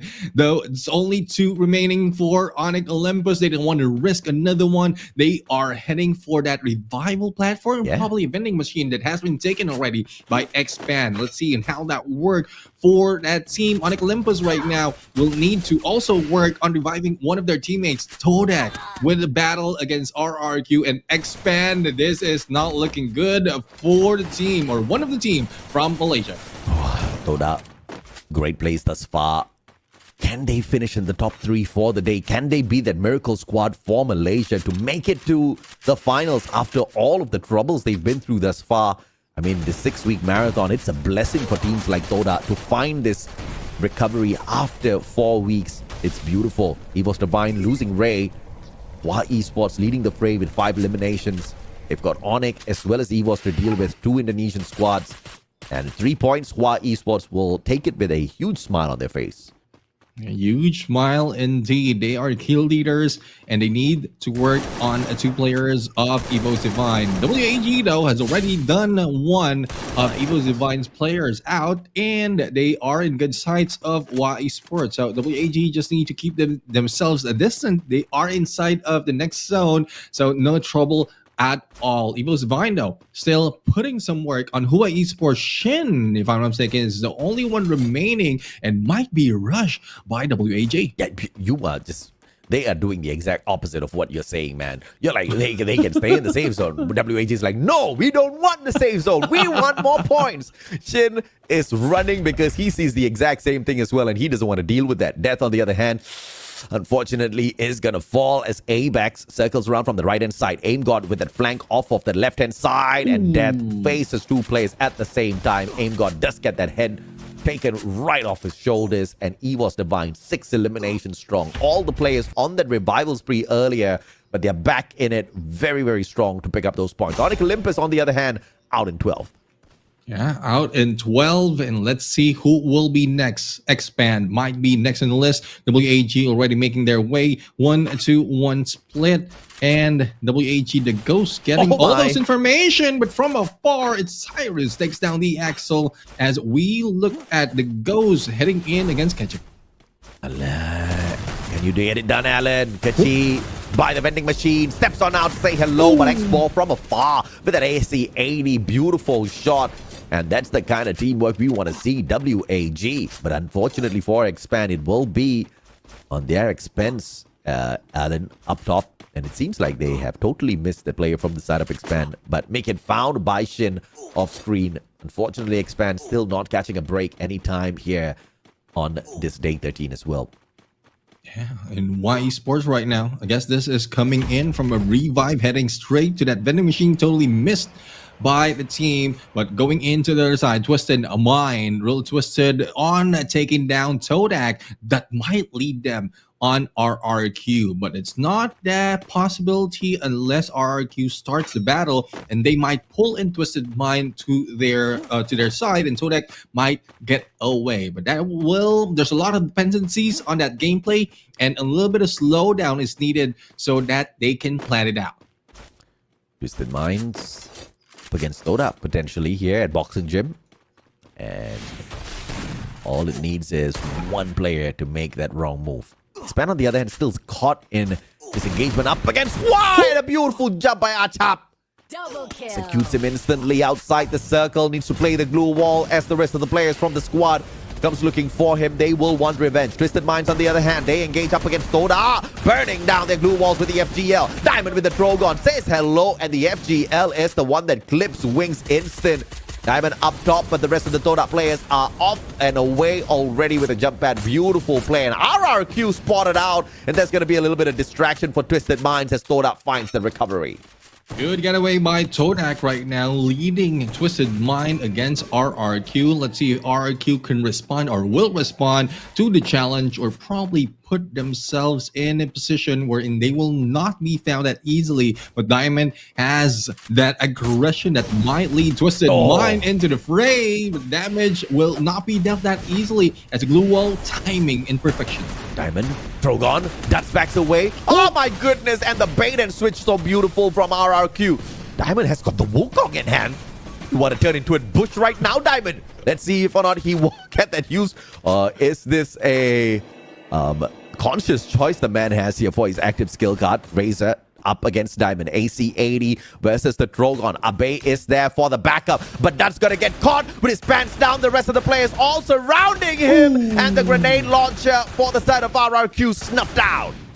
And Razor right now being rushed and managed to get away. Tatsuya dash, and let's see if they can survive. Razor goes down, and there you go. Malunggay gameplay coming from this Twisted Mind, and you know how you have that prepared already, AJ. Malunggay is being like Wukong, just showing up with right here.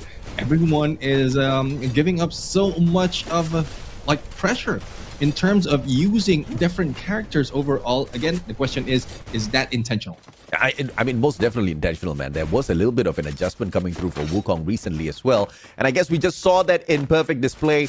Whether or not it will be a very viable, you know, sort of an active skill card to play on higher level battles later on in the grand finals, we'll have to wait and see.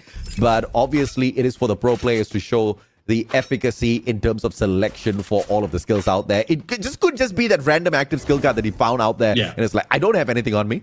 I might as well just use it. It could just be that situation. And he used it just after the engagement. So yeah, let's just use it. Don't want to take a risk now, you know.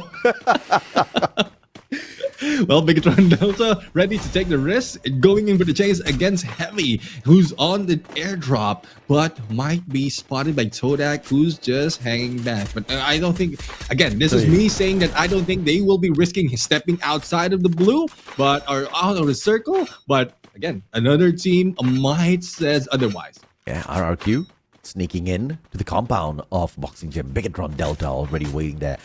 RRQ, oh my god, Ikal!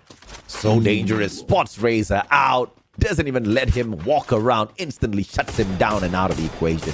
RRQ damaged once again. And now as we move on into circle number 4, Twisted Minds finding Evos Divine Psalming with a headshot from afar. M82B still as lethal as ever, looking for the reposition, and Psalming just giving them that information from his high ground.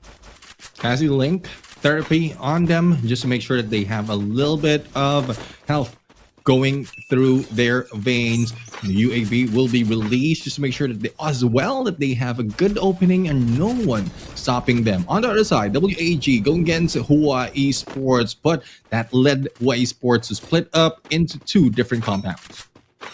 And this is once again WAG, the team that we are all looking at to perform for Vietnam, but unfortunately wasn't the case. And X-Ball beautiful on the headshot with the VSS. Can he find more? As Toda sits right in front of him, they do manage to get the hit, but not the elimination, unfortunately. WAG pretty well this time around. Let's see if they'll be able to sustain, because in a bit, the 11 teams will be meeting up on phase 4 of this circle. That is not looking good, especially with everyone taking compound after compound. Real Estate is losing out on this area, as a Todak will be left on the other side, and GOW will be dropping on them, and Demon might be taken out that easily unless the rest of the teams rushes in. Yeah, impressive that Hua Esports is currently leading the lobby with the most number of eliminations. Is this that comeback that we were looking for, as those manages to find a snipe from afar? That AC-80 finding the beautiful connection. 7 out. No revives for you, sir, unless you're finding a vending machine through some miracle. And no longer do we get these vending machines through airdrops. So everybody's just going to find those static ones out there on the battlefield if you're lucky enough when that circle moves. Yeah, I mean, speaking of luck, it's not looking good. It's bad luck for the other teams who will be left outside, specifically Expand. Now, Bigatron Delta right now, insides of Team Falcons. This is what we have been waiting for from the beginning of this map. Hasn't happened just yet. Will BTR take down the Falcons once again? Bigatron Delta scanned out by RRQ. Or Falcons, could be either one. We have no idea exactly who used that Arvon, but either way, they are in danger. They've got a squad for sure, keeping an eye on them, wanting to know exactly how much do they have in terms of numbers within that location before they go ahead and drop that ambush on them. Heavy finds that circle around, dropping straight onto Hua Esports. A Riptide Rhythm from across, courtesy of Bigatron Delta. Kabi down on the ground, and Bigatron beautifully played through that Riptide Rhythm, getting this advantage. But Heavy has that Tatsuya. They will back away, but Diamond shoots at them from the opposite side. Unfortunately for Heavy, they just can't run away quick enough. Get Nice not really getting nice into Hua Esports. Heavy and Hua Esports in the compound, stuck between walls and blue walls. Nowhere to go, and this might be troublesome, especially with the FGL in play, and GOW will be eliminated. That is from the hands of Alan from WAG. Heavy though, 5 elimination, and there it goes, a nade by Koja from Bigatron, and only Than remains. Oh, Vithan, how long can he hold on for his dear life here? Has got the Trogon in hand. Let's hope and pray nobody else finds them. Falcons from afar being sniped down by Nameless. And the Groza used to perfection. Bigatron Delta eating a couple of bullets courtesy of Psalming as well. AWM in hand will hurt a lot. Blue Wall Melters courtesy of Psalming straight towards RRQ. Twisted Minds just battling multiple teams at the same time. Heavy finally out of the equation. Toda traps taking the damage from the circle. Peter finding it tough to get into the zone. Karoro, you gotta run, but shots from afar. It's Evos Divine that bangs Falcons this time. 11 elimination already for Evo's Divine. Todak will be next on the list. Make that RRQ on 6. Only 5 remains. And Evo's Divine is one of the teams with a full squad. Let's see if they can make this work. BT are still struggling because they still have Yanbin from Wa, as well as one more from that's Shin from Wa as well. But Twisted Mind, this lack of attention into one spot might give them more elimination, or they might lose out in so much point because they're not focusing on one specific team, one specific compound, even if they have the high ground. Twisted Minds helping out Hua Esports, keeping Bigatron Delta at bay. And now Hua Esports being forced to get into this engagement because the circle starts moving. They want to take advantage. They know Bigatron Delta will be in a scramble. But EVOS Divine, they spot the hustle out there by their brothers from Indonesia. And they drop by not to help, but to shut them down, taking advantage of this chaos. Ikal trying to break down the glue wall, but he needs more momentum with that monster truck. Tanks the damage from the blue, gets the monster truck into play, but finds no glue wall to break down. No glue wall, no opponent, only his side, or only their chance of surviving the final circle. Twisted Mind, Sam Ming on the shot, nowhere to find any enemies. Riptide Rhythm crushes Twisted Mind, glue wall, and that is the hands of Bigatron Delta. Cyrus with a triple on that nade.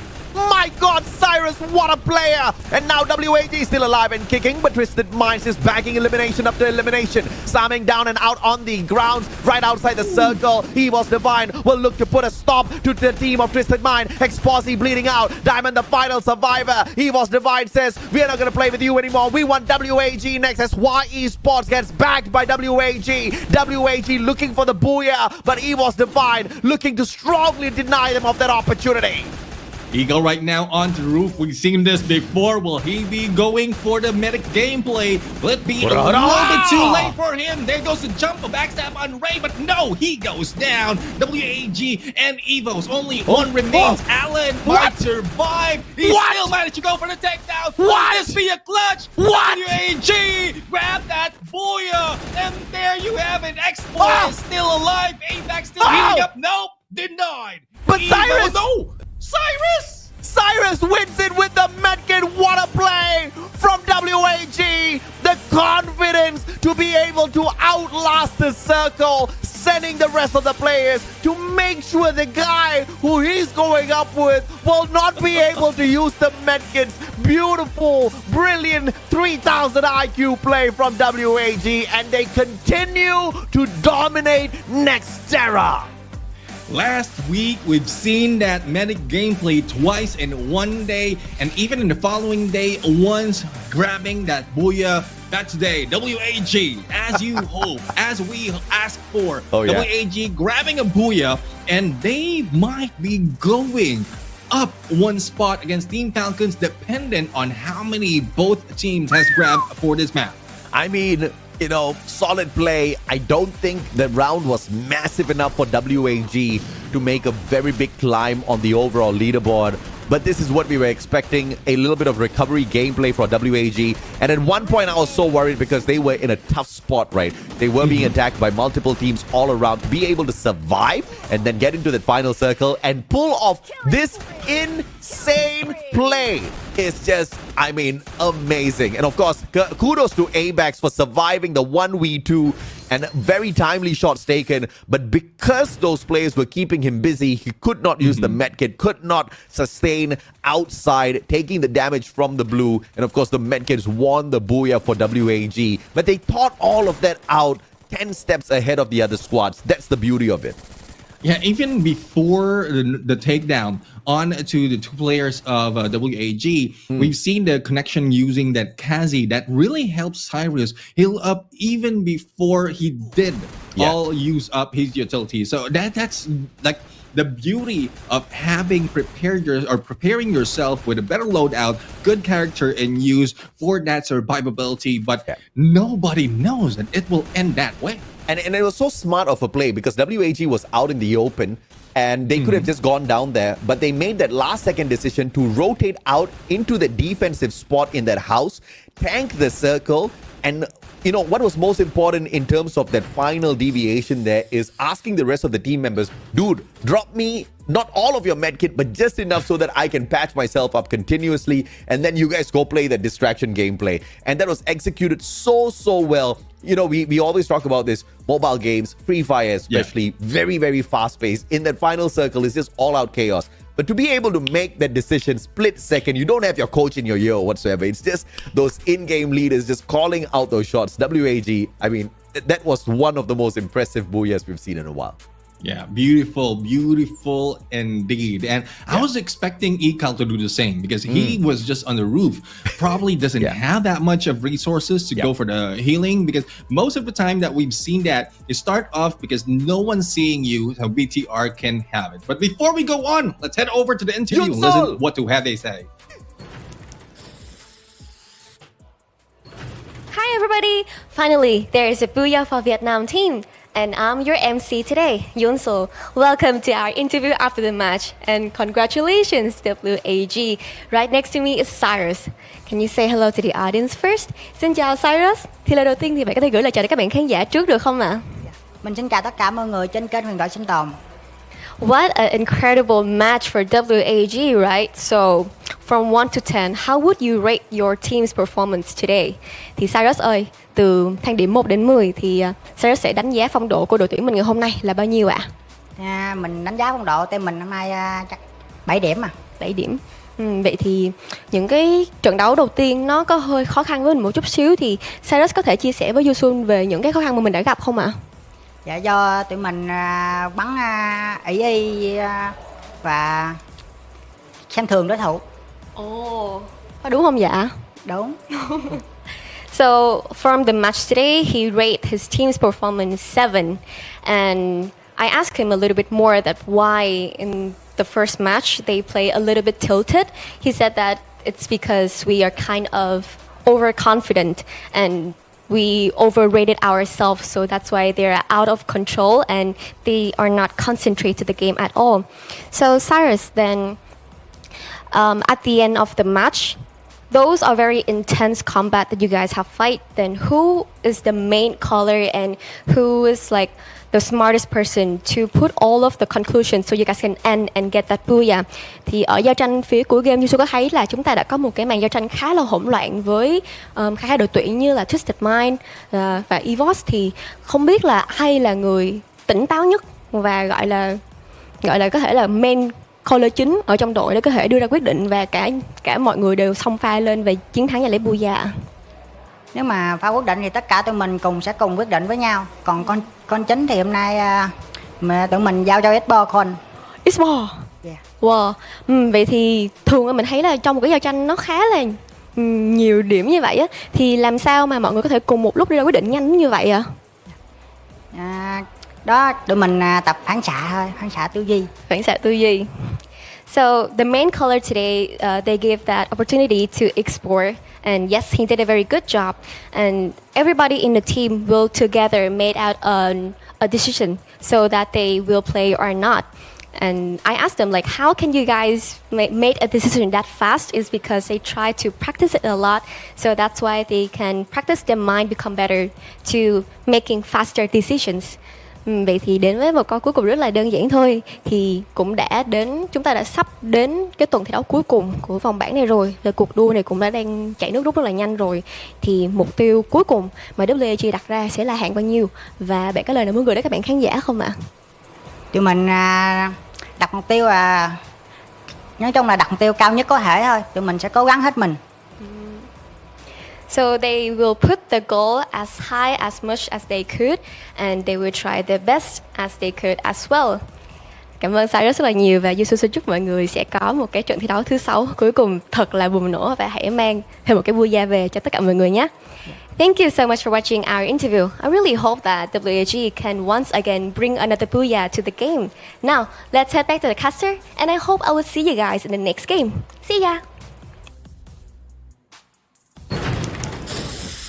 There we have it, WAG for the interview, and I love how they did mention that they were overconfident, and that's putting ego aside. They're putting ego aside, just going in for feeling the game, going back to basic, and then understanding how to play it out. Even the main callers making decision, or I guess they are making some changes on who calls the play every time, thus giving them more chances to explore as well as identify other opinions, other options to take. I mean, that's exactly what we've got this extended marathon of a 6-week knockout stage for, right?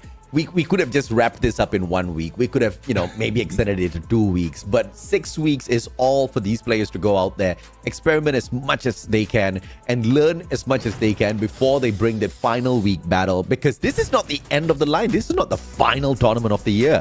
Everybody's looking forward to the Free Fire World Series, the world stage where we will unite everyone, the creme de la creme of squads. And if Alan can do this on that final stage, oh yeah, WAG is going to be smiling quite big. 9 eliminations strong, this man walks in here with the MVP.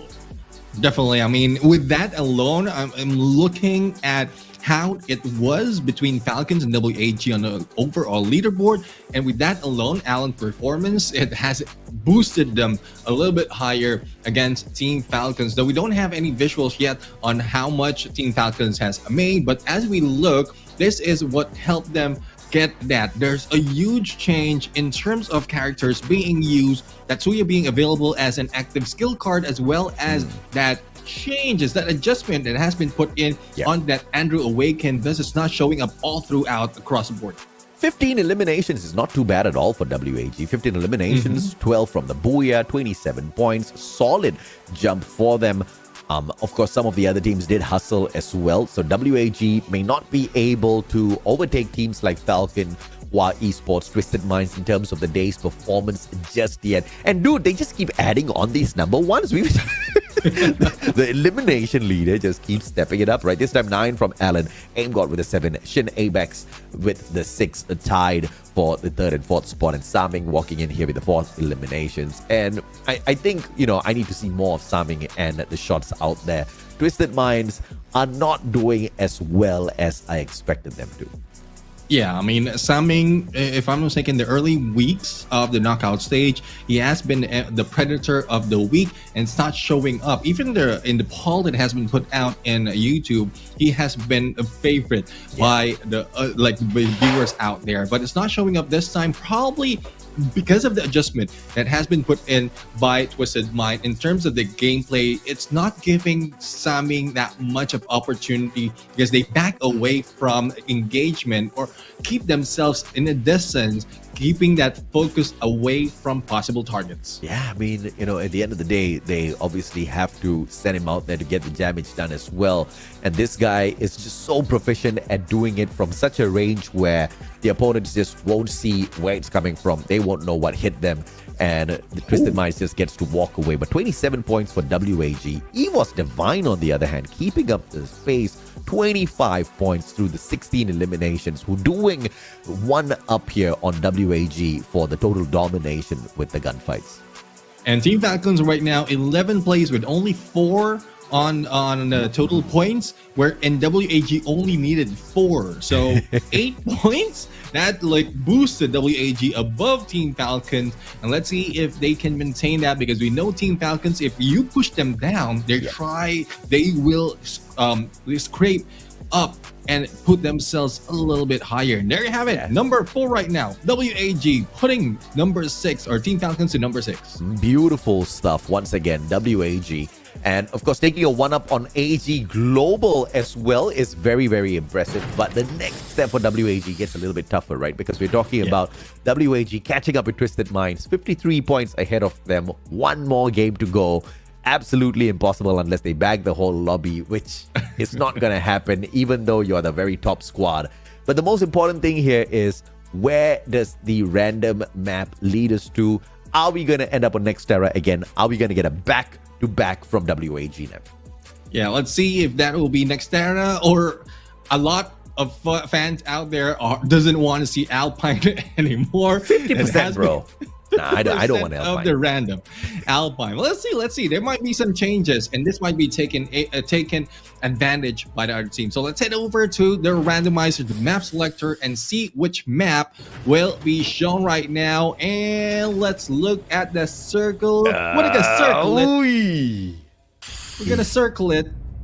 Kalahari. Gonna circle. Sorry. It was stuck in my head. Well, Kalahari it is, ladies and gentlemen, boys and girls, for game number 6. And obviously, Falcon's going to be smiling a tad bit after bombing out on Nextera. Perhaps they can boost themselves right back up to the number 1 spot with another 34 bomber, or maybe even higher than that. It is all for Falcons to do the picking. Either way, Kalahari was a very fun game to keep us entertained earlier. So I'm very happy that we get to go back there again. Yeah, another change of pace after Nextera, and Team Falcons, like they have been put down in that previous map, in map number 5, but they're still part of a team who we are eyeing to be the best in this game. So as we can see, Buriram United is not playing today. We have Team Falcons, Twisted Mind, and they will be followed by RRQ. But surprisingly, RRQ is, well, they're doing well, but compared to what we've seen before, if it wasn't for the double booyah, they might not be in number 1 spot for the day. Yeah, I mean, RRQ, at the end of the day, remember, we used to call them the kings of Kalahari.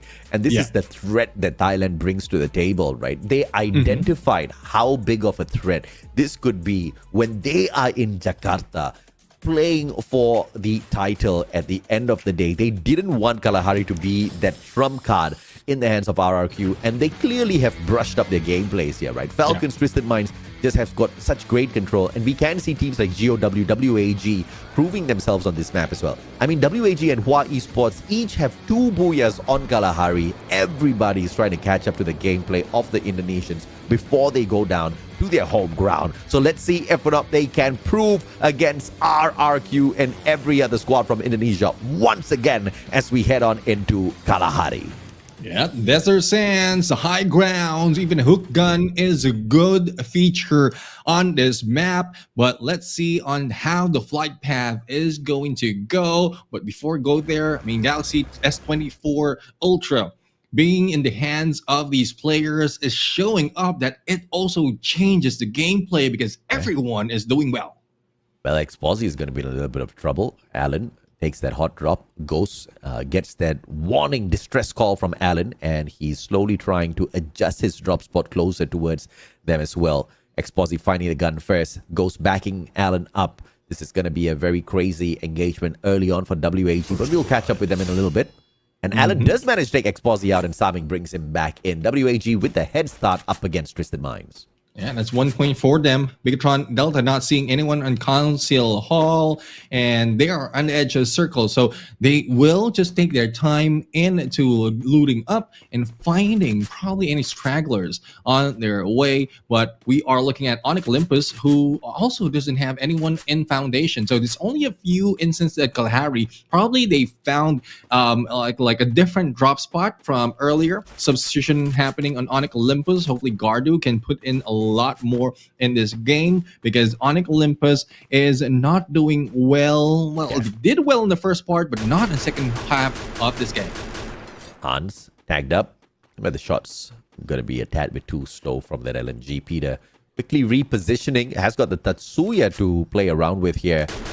And Hans just managed to walk away. Ooh. My goodness, thought the tree could block him out, but did not know where he was sustaining the damage from. And Peter did not allow him much room to think at all. Continued the barrage of bullets, gets the point for the squad. But Vitan brings this guy right back. Heavy will be alarmed, and they're not going to be stepping anywhere near that zone for the time being. And they'll be keeping that out of their list right now. Twisted Mind, no one in their place in the maze, But again, it will be slow because they've experienced a rough battle in this area in Kalahari from earlier, from map number 4. So I think we will have to wait on any engagement that is showing up. For armored crate, 68% that is being used to start a match, that can give it a lot of change in terms of the early engagement. So let's see if WAG can put that on. But as we look into the bird's eye view, GOW quite near to Todak with Dian, also a high ground view on the rest of the team. This is a good bird's eye view for us to just get a gauge of the situation here. But he was Divine. Not going to be troubled by early engagements. I mean, we saw the chaos. We saw the pandemonium towards the final circle. So this is going to be a little bit of a slow game. Especially because you've got the hook gun in their hands. You can't get it out of the vending machine. Pretty cheap. Everybody can afford it. So maneuvering around this battlefield, dealing with the terrain disadvantage that Kalahari used to put many of the squads into, has just really opened up the gameplay here at this map. We jump back to the bird's eye view that GOW had up against Toda earlier. Let's see if they can use this up against them. Toda just stepping right in the middle of all these players of GOW. GOW staying silent, not doing much. Trap's gonna visit him with the Trogon. AC80 can't do much. No time to respond at all for Dian. I mean, Todak is in clear sight of GOW. That's too much of trigger discipline for GOW at that point. They could have taken down 3 of the players of Todak, but didn't do so. For Wings, he managed back up from that move that the rest of the teams are doing, and he will be in the sights of Cyrus being brought down, and it's up to the rest to respond and put in a few more of a pressure onto WAG as well as GOW, but nothing's happening just yet. A revival will be put up. Todak needs to go back into play. Yeah, a 3-way fight here. All thanks to WAG. GOW manages to survive. Todak taking that high ground advantage from GOW and Dian. WAG forcing a player out of their side. And this is a stalemate until somebody disrupts this battle. And it might just be heavy. Kabi, get nice. Watching the players drop into this zone. And they want to drop by command post as well and see exactly what's going on. Raja, there's not enough time to respond. And he will get sprayed down by Demon and squad. GOW just slowly taking control of the area.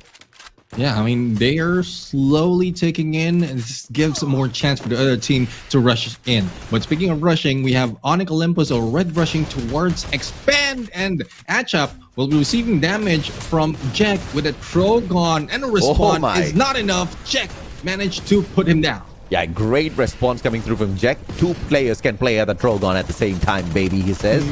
And he plays the Trogon a tad bit better. Catching it down on the ground. Zairu will be able to, alongside Gary, snuff out the hopes of Expand once again. Too many early exits for the squad. This might be hurting the brand a little bit too much. Yeah, I mean, they did well in the previous Kalahari, but not here. It's more of stamina, or probably because they did well from map number 4, they were a little bit too confident that they can do against Onyx Olympus. Hopefully that's not the case. Hopefully they can plan it out match after match, map after map, on what adjustment can be done. But GOW right now is still putting so much of pressure onto Todak, and 7 is the only one remaining on their side, as Traps is giving them a little bit of support from above, but it's not helping that much. Expand didn't really get to play their Malaysian event. They got a direct qualifier to this event. Clearly they needed the practice. Clearly they needed a time out there, because these boys, pretty rusty out there with their shots. But 7 will find an easy one for himself as T drops by to say hello. 7 steps out to danger zone, and Dian from afar. AC80 just newly buffed up and ready for the battle. Can Traps get there in time for the save? Answer's no. But the man can at least buy a support back for the squad. He clips the wings right back in here to help them fly a little bit further. Yeah, and flying in would be a few more players that might disrupt the battle, or potential battle, between the GOW and Heavy. Todak's Traps being spotted. Get nice, will not be nice. There it goes, ADS, and Traps managed to get away, half on the HP with that blue wall, but Get nice will not let that go. Traps Once again, tag. Good blue wall again from Traps. Get Nice going a little bit too far out of his comfort zone for this elimination, only because he knows he's got a little bit of a backup. So double grenade launcher. Boom. I almost got Traps, but we'll have to get it done with the Trogon. And the pursuit pays off. The first point for Heavy on this map. Get Nice, stop spinning. It's giving me a headache. What if someone shoots my head, bro? Says Get Nice. Nobody is going to take advantage of that just yet, bro. And Heavy, I mean, they had to travel quite a long way to find one point for themselves. Heavy has been having a rough day, dude. I mean, it is rough for them. I mean, they are like being followed by GOW, even expand on the bottom 3 for today. So they really are in need of points, and one can give them so much. But RRQ right now, I mean, the Kings of Refinery, not literally Kalahari yet, but Kings of Refinery still getting good position. Hopefully they can get more on the points. But Twisted Mind doing some work on Evo's Divine. Portal Go being used and probably wasted by Evo's Divine as Sam Ming. This is what we're asking for from the guy, Twisted Mind. Bring it on. Yeah, long shots from afar as usual. Saming so deadly. And he's not going to get capped this time around. And the plays from the side of Twisted Minds do not go in for a very aggressive pursuit. So therefore, the portal goes save the team of Evo's Divine for the time being. 3 eliminations in hand. They're not looking to get super aggressive just yet. Y Esports up against GOW on the other hand. GOW down by too many men. And it looks like Demon might just expire. And Deanne does get the trade from afar. Does he get the shutdown as well? Good solid blue walls pulled up. Iza cannot find the combination with the BSS just yet. Yanbin out in the open with the Groza. Does manage to pose enough of a threat to make sure Iza does not take advantage. And Yanbin out of nowhere flies in for the shutdown. Y Esports overwhelming GOW. I love the aggressiveness coming from Y Esports. They are putting it in a surgical move to go in against anyone. So hopefully that will be the same later on towards the end of this map. But again, being on the edge, they can plan out their approach onto the next circle. This is second phase going to the third, and no one surrounding them. They do have a good chance against a fight from the outside. But speaking of outside, we have Todak and GOW, whereas GOW will go away. Sorry. GOW. I had to put it in there. You had to. Yeah, they did go away indeed. Todak forced them to go away. 3 eliminations strong, and Todak looking for the next circle for their continued solid performance. They're currently placed 3rd in the overall performance for day 13, which is once again very impressive. The recovery from the Malaysian squad, looking to be that miracle team out of Malaysia to qualify for the final week of play. They've got this week another day of play left in their arsenal, as of course 2 more days of play next week to determine their fate. Damage King Aim God living up to his name as he adds on even more damage to that. Yeah, I mean, Evo's Divine putting so much of damage and pressure. But Sam Ming, again, Sam Ming has heard us, has heard you, but no points, no elimination happening. Thank you for your hard work, says Gade. So I guess this is the reason why Sammy is not putting in so much of elimination. It's being stolen by a lot of players. Just in the distance, no follow-up. And probably that's because of Twisted Mind not being that aggressive team compared to the previous season. Gade is that guy in your office that you don't like, all right? You do most of the work and then he comes in on the final day and he says, I got it done. Sneak that one away. RRQ, 1 elimination is way too few for them. It's a good time to start raking them up. Thankfully, we're at Kalahari, which means it's still Pandemonium awaiting on the clock to be ticked away. 10 more teams alive and kicking.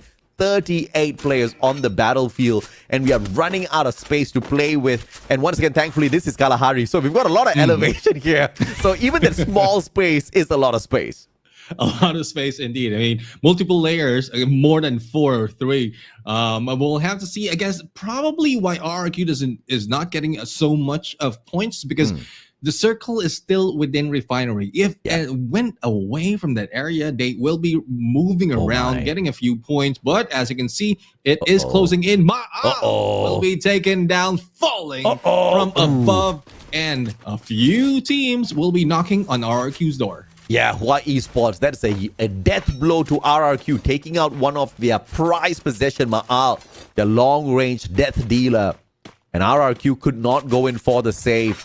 Hawaii Esports got to be pleased with themselves at this point of time. They do have a launch pad as well to get themselves towards Refinery, but that'll put them right above Falcons, which isn't too bad of a position to be on. And they take the drop right beside them instead. It's a good thing they have the container, because we've seen so many teams go in for the launch pad straight out in the open and then being gunned down. So that will not be happening just yet. Team Falcons waited for them to drop, and that's when they rush us in. But there's a risk that Evo's Divine from behind will target them as they move in on to Hawaii Sports. But Onyx Olympus, though, a good position on that platform, but it will be closing in soon, and they will be in the open on that corner of that ledge. So let's see if they can survive, or probably put in so much of pressure, and they are outside of the previous zone. Yeah, you got the container call on Hawaii Esports spot on, Neptune. They made that rotation, not a single shot sustained, and they are in full health, ready for this next battle. Potentially up against Falcons, but Falcons may be distracted by EVOS Divine. Heavy driving in. Straight for Hawaii Esports to say hello. My God, Hans. You know, gotta improve those parking skills, bro. Literally wrong turn. That was a wrong turn for Hans right there. He thought he was safe from Falcons, but straight. Well, he was safe from Falcons. But WAG losing to Nameless. Nameless managing to bag him out. Allen down on the ground. Cyrus, a sliver of health. And of course, Twisted Minds, just a matter of time before they get it done. And Diamond finds the final player. WAG out once again. Too early. Twisted Minds leading everyone. But Onyx Olympus dropping by to say we want some of these points as well. EVOS Divine up against Stoda, making sure Malaysia does not have a gala day out there. Bigatron, EVOS both pummeling our way against Team Stoda. And Bigatron gets the final bullet in the coffin with the M82B. They take out the Malaysian squad looking for those survival points. Yeah, the final bullet, but the first elimination for Bigatron Delta. It's quite slow for them. They haven't met anyone to be taken down. Hopefully, they will be able to take advantage of their position right now. No one surrounding them. EVOS Divine, on the other hand, being in the middle of the circle, being in the middle of next phase, might rush in onto Onyx Olympus, but Onyx Olympus has been waiting there, saving up all the resources that they have, and they might be ready for this push. But Razor going down, RRQ slowly dwindling away from the hands of Hawaii Sports. Immaculate timing on the rotation from EVOS Divine, finding that opportune moment to have that opening to rotate without being shot at. I have no idea if that was luck or just pure skills in reading the maneuvering of the other squads around this tight little spot. Hawaii Esports now poses a great danger, tossing in all of those ice grenades. But Bigatron Delta dropping by to say hello to their Indonesian brothers. But from across the battlefield, everybody shoots Bigatron down. And Falcon says, we got a shot in there as well. Serves you right, Bigatron. That is hello and goodbye that easily. EVOS Divine right now receiving a lot of damage because of the noise that they've done. Aids onto them. Ray survived. Aim God with a sliver of health managed to heal up, but into the hands of Hawaii Sports, backs away that easily. And hopefully EVOS Divine can survive. Apex can still be picked up. Oh my God. Man didn't finish the job. Got a double knock. Only a single elimination. The follow-up just not hitting the mark. Kororo. But great tries by him. Hawaii Esports down at the bottom. And this might just be a tricky situation for them. They've got a good read on this circle. And they don't really need to worry about the rest of the teams. But if you build up too much of a strong maze down here, you can't run away if you do get ambushed from the back. And right now, they do not know where they're going to be attacked from because there's a platform right above them. Yeah, Death right there with 6 meds on him. Probably a good chance that will save him, but it's quite far from the middle. And the middle is out in the open. It's Onyx Olympus who's already in there. And as you can see, Twisted Mind going down one at a time. Nameless will be the ones remaining. Team Falcons just looking at them. Overview against everyone in this area. What? Dude, why esports and Onyx Olympus just rush straight at EVOS Divine, and EVOS Divine still up and kicking. Nobody has been able to knock them down just yet. They sidestepped Hua esports. They backed away from Onyx Olympus, and now Hua is fighting against Onyx Olympus. Such slippery players on this EVOS Divine is. Aim God will back away, sidestepping the grenade toss as well. Falcons up on top. Onyx Olympus, Jack trying to get that engagement, gets that backstab. On fire down on the ground. Gary on the ground. EVOS Divine still up and running around this battlefield. My God, can they walk away with a solid booyah this time? Aimgun right now going in for rush, still alive and kicking, but no, only a few HP remaining. Ray? Team Falcons Ray? will try to go in. Onyx Olympus, Jack will be taken down. Hua Esports against one Kiroro from Team Falcons. It's looking like Team Falcons will be eliminated. Ray on a healing gameplay. No. Hua Esports wants to take it back. Vietnam brings it back for their team. Yeah, they tried. They tried the revival gameplay. You're not gonna work out with that if you don't have your team members making sure the other players cannot top their health right back up. And unfortunately for that man, Hua Esports had 4 players strong in that final circle. But I have to say, respect once again to EVOS Divine, sidestepping both Onyx Olympus and Hua Esports at the same time, surviving so long in the middle of those two teams, and then being the aggressors from the back. But Hua Esports managed this so well. We were talking about their fall from grace. Great start from week 1, week 2, 3, 4. Yeah, we're not going to talk about that. But this is that strong comeback we were looking for, and they're right back in it.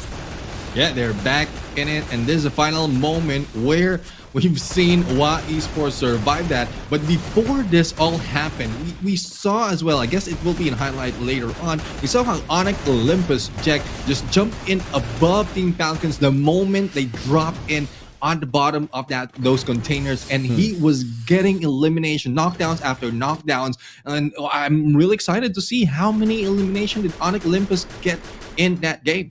Oh yeah, absolutely. And of course, Onyx Olympus, the way they were maneuvering around was just absolutely phenomenal.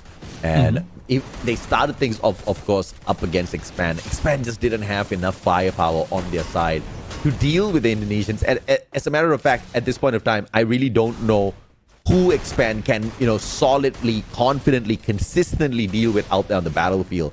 They are at the very bottom for a good reason. This is something they need to sharpen up, but I don't know if with the limited amount of time, they can actually get that adjustment done within this competition. Yeah, I mean, it's tough for them. We've already started the penultimate week.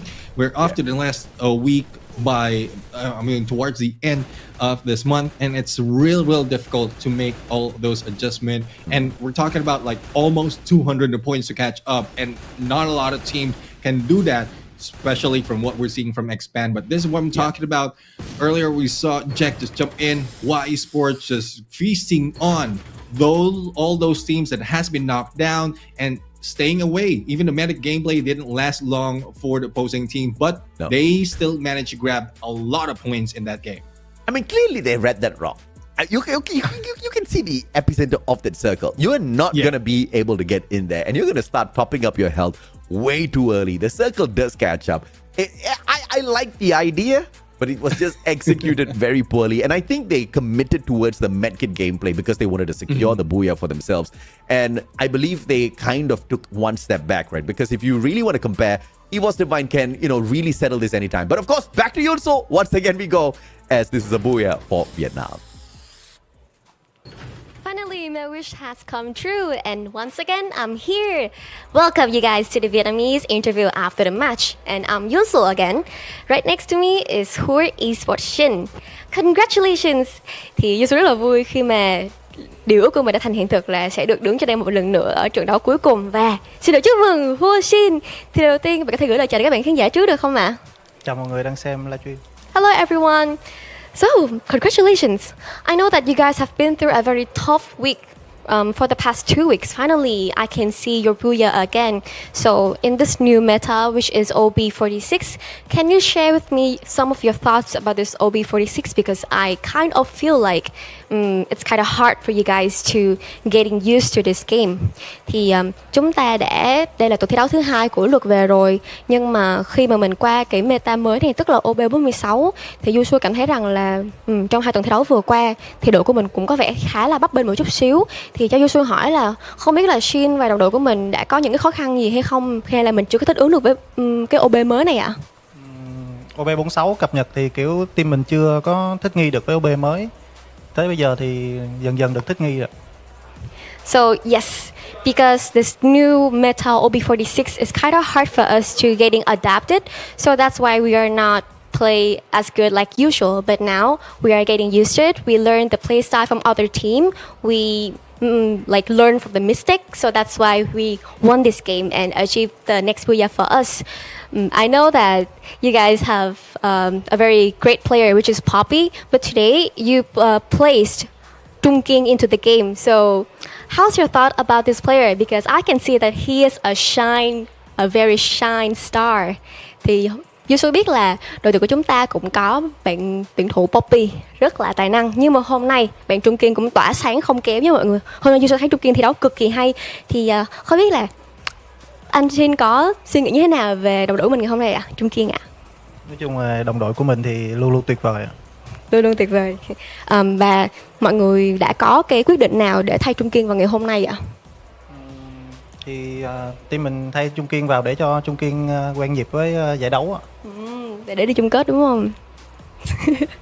So my thoughts of my player, they're all wonderful and very talented, but the reason why we placed Trung King into the game today is because we want him to getting adapt to the game easier, especially in the pro scene, so he can rise higher and together we can go to the finals in Surabaya, Indonesia. So again, congratulations on this Booyah. Do you have any words you want to send the viewers? Because I think that you guys still have one more match day in this week, so it's kind of tough and hard for us. Thì anh Shin có lời nào muốn chia sẻ với các bạn khán giả không ạ? Bởi vì dù sao là trong tuần này chúng ta vẫn còn một ngày thi đấu nữa, và Yusui biết nó cũng sẽ còn khá là khó khăn chúng ta, và cũng khá là chạy nước nó khá là gấp để chúng mình chạy điểm á. Thì anh Shin có lời nào muốn gửi đến các bạn khán giả không ạ? Mình hy vọng các bạn khán giả sẽ cổ vũ cho các đội tuyển của Việt Nam ạ. We hope that you guys will continue cheer for all of the Vietnamese team, and of course we will try our best to bring more Booyahs to you guys. Cảm ơn các bạn rất là nhiều vì đã theo dõi phần phỏng vấn của mình và Hua Esports Shin. Yusui xin chúc mọi người sẽ có thêm nhiều Booyah và hãy cố gắng hết sức mình ở trong những trận đấu tiếp theo nhé. Chúc các bạn ngủ ngon và hẹn gặp lại. Thank you so much for watching our interview. Now let's head back to the caster, and I hope to see you guys again. Good night. Yeah, we just heard we just heard from Shin, and again, Trumkin has put so much of good work right now. I mean, it's good that you are introducing a new player into knockout stage before it ends, and I guess they are in a comfortable spot to make that adjustment. But I'm thinking that like Trumkin has been a good luck charm for them, because Y Sports is doing well compared to previous week. I mean, this is exactly what we were expecting, but I hate the fact that we cannot predict when they're going to be performing in this way, right? But as long as I get it, I'm happy. Hua Esports, you know, at the start of the day, remember what I said? I want to jump back onto the Hua Esports bandwagon, and Hua Esports was like, that's an offer we cannot refuse, Mustachio. Let us show you what we can do. We would love you to be back on the bandwagon, and right back onto it we hop on. But Hua, you all got to step it up with the eliminations, man. Yanbin coming in here with 3 eliminations. I'm not going to stand for this. I want more.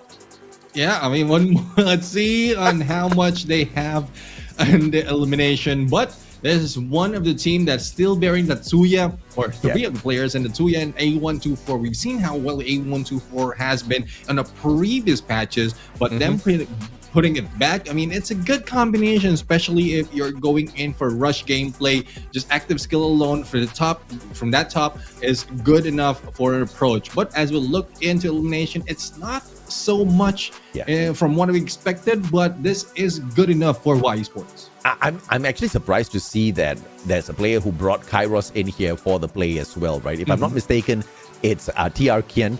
And maybe with that extra EP is the reason why we see him so confident running out there, rushing into his opponents. But the only problem that I've got with Kairos is you really need to be in a defensive state as you recover those EPs until you get full. And in a lobby like this, I mean, you've got the creme de la creme Southeast Asian squads out there. You don't get rest, my friend. So it's still out there to be proven whether or not Kairos is going to be very effective as a meta for these players to play with. They're still experimenting, but I'm very glad to see that they came up on top, even using Kairos. So perhaps there's something here that they are onto that the other teams haven't really figured out fully just yet. Yeah, I mean, it looks like a copy from one of the teams that grabbed a Booyah earlier, also getting double on the Nairi. So, like, they're trying different approach in terms of their defensive, and that is in exchange of the Andrew Awaken. But key players for today, we have Onyx Olympus Jack with 3,125 in damage, Evo's Divine Ray with 4 elimination, and MVP leader, we have a number 1 Ma'al, despite of him being taken down a little bit early, but position-wise, he has a good chance of getting so much, but 93 overall elimination, 6 MVP. This guy is leading RRQ to a different level compared to the other teams. Buriram United has like Wasana in there, but it is probable that it has been spread out all throughout the other players. Oh yeah, absolutely. And of course, that's exactly what we want to see at the end of the day. Multiple teams rushing in here for the MVP leader title. But you know, that doesn't really bring you the moolah. Getting the elimination leader title at the very end of the week. That's exactly what drags in the extra USDs. But as far as Hua Esports is concerned, 23 points, 11 eliminations through the Booyah. Solid play. But EVOS Divine rising from the ashes. 23 points, 14 eliminations strong, showing that they truly deserve to be feared out there. For this, Evo's Divine earlier was second to RRQ in terms of daily performance. But with this alone, tying it up with YE Sports, they are on the number 1 spot, followed by RRQ. As we have it, only 1 point in between them. And then Hua Esports, one of the best day that they have all throughout the knockout stage. Hopefully this continues tomorrow or next time that they will be playing. Unfortunately for GOW Heavy as well as Expand, it's not so much, especially for Expand. Only 25 for the entire 6 maps.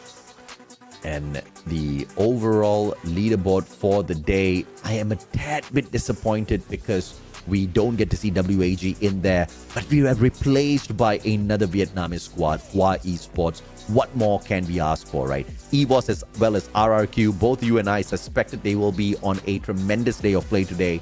We got that one right, but just the wrong Vietnamese squad tagged in here. But, you know, fingers crossed WAG does find their day of recovery and solid plays once again, because in the overall grand scheme of things, to see them in the race for top 3 is pretty impressive.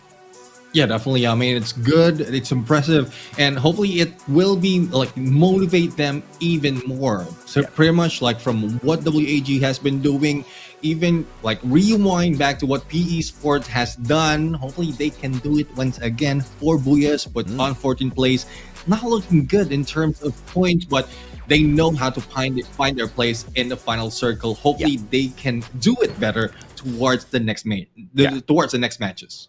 Absolutely right. And that's exactly what we hope for from the side of Hua Esports as well as all of the other teams out there. But once again, my focus for the final 2 weeks is going to be the teams that are currently in the bottom 6. And today, Heavy did not make the cut. Heavy did not live up to my expectation. I'm a tad bit disappointed, but Toda, out of nowhere, that I can respect a little bit, Neptune. I want to see how far they can push this one. Yeah, 65 remaining to get to the top 12. Given that the other teams will not be moving, there's a lot more that they can do. But if they can increase that number of top 3 overall, especially with some of the smartest moves that we've seen today, then they have a great chance to put themselves into the grand final spot. Absolutely, man. And of course, I want to get more action out of the day, but unfortunately, we only get 6 games. Y'all have to wait. We do have the blessing of 3 play days within the week, though. This is just day 1 of week 5. We've got tomorrow and day after, Saturday and Sunday. Same place, same time, more Free Fire action. We'll catch you guys there.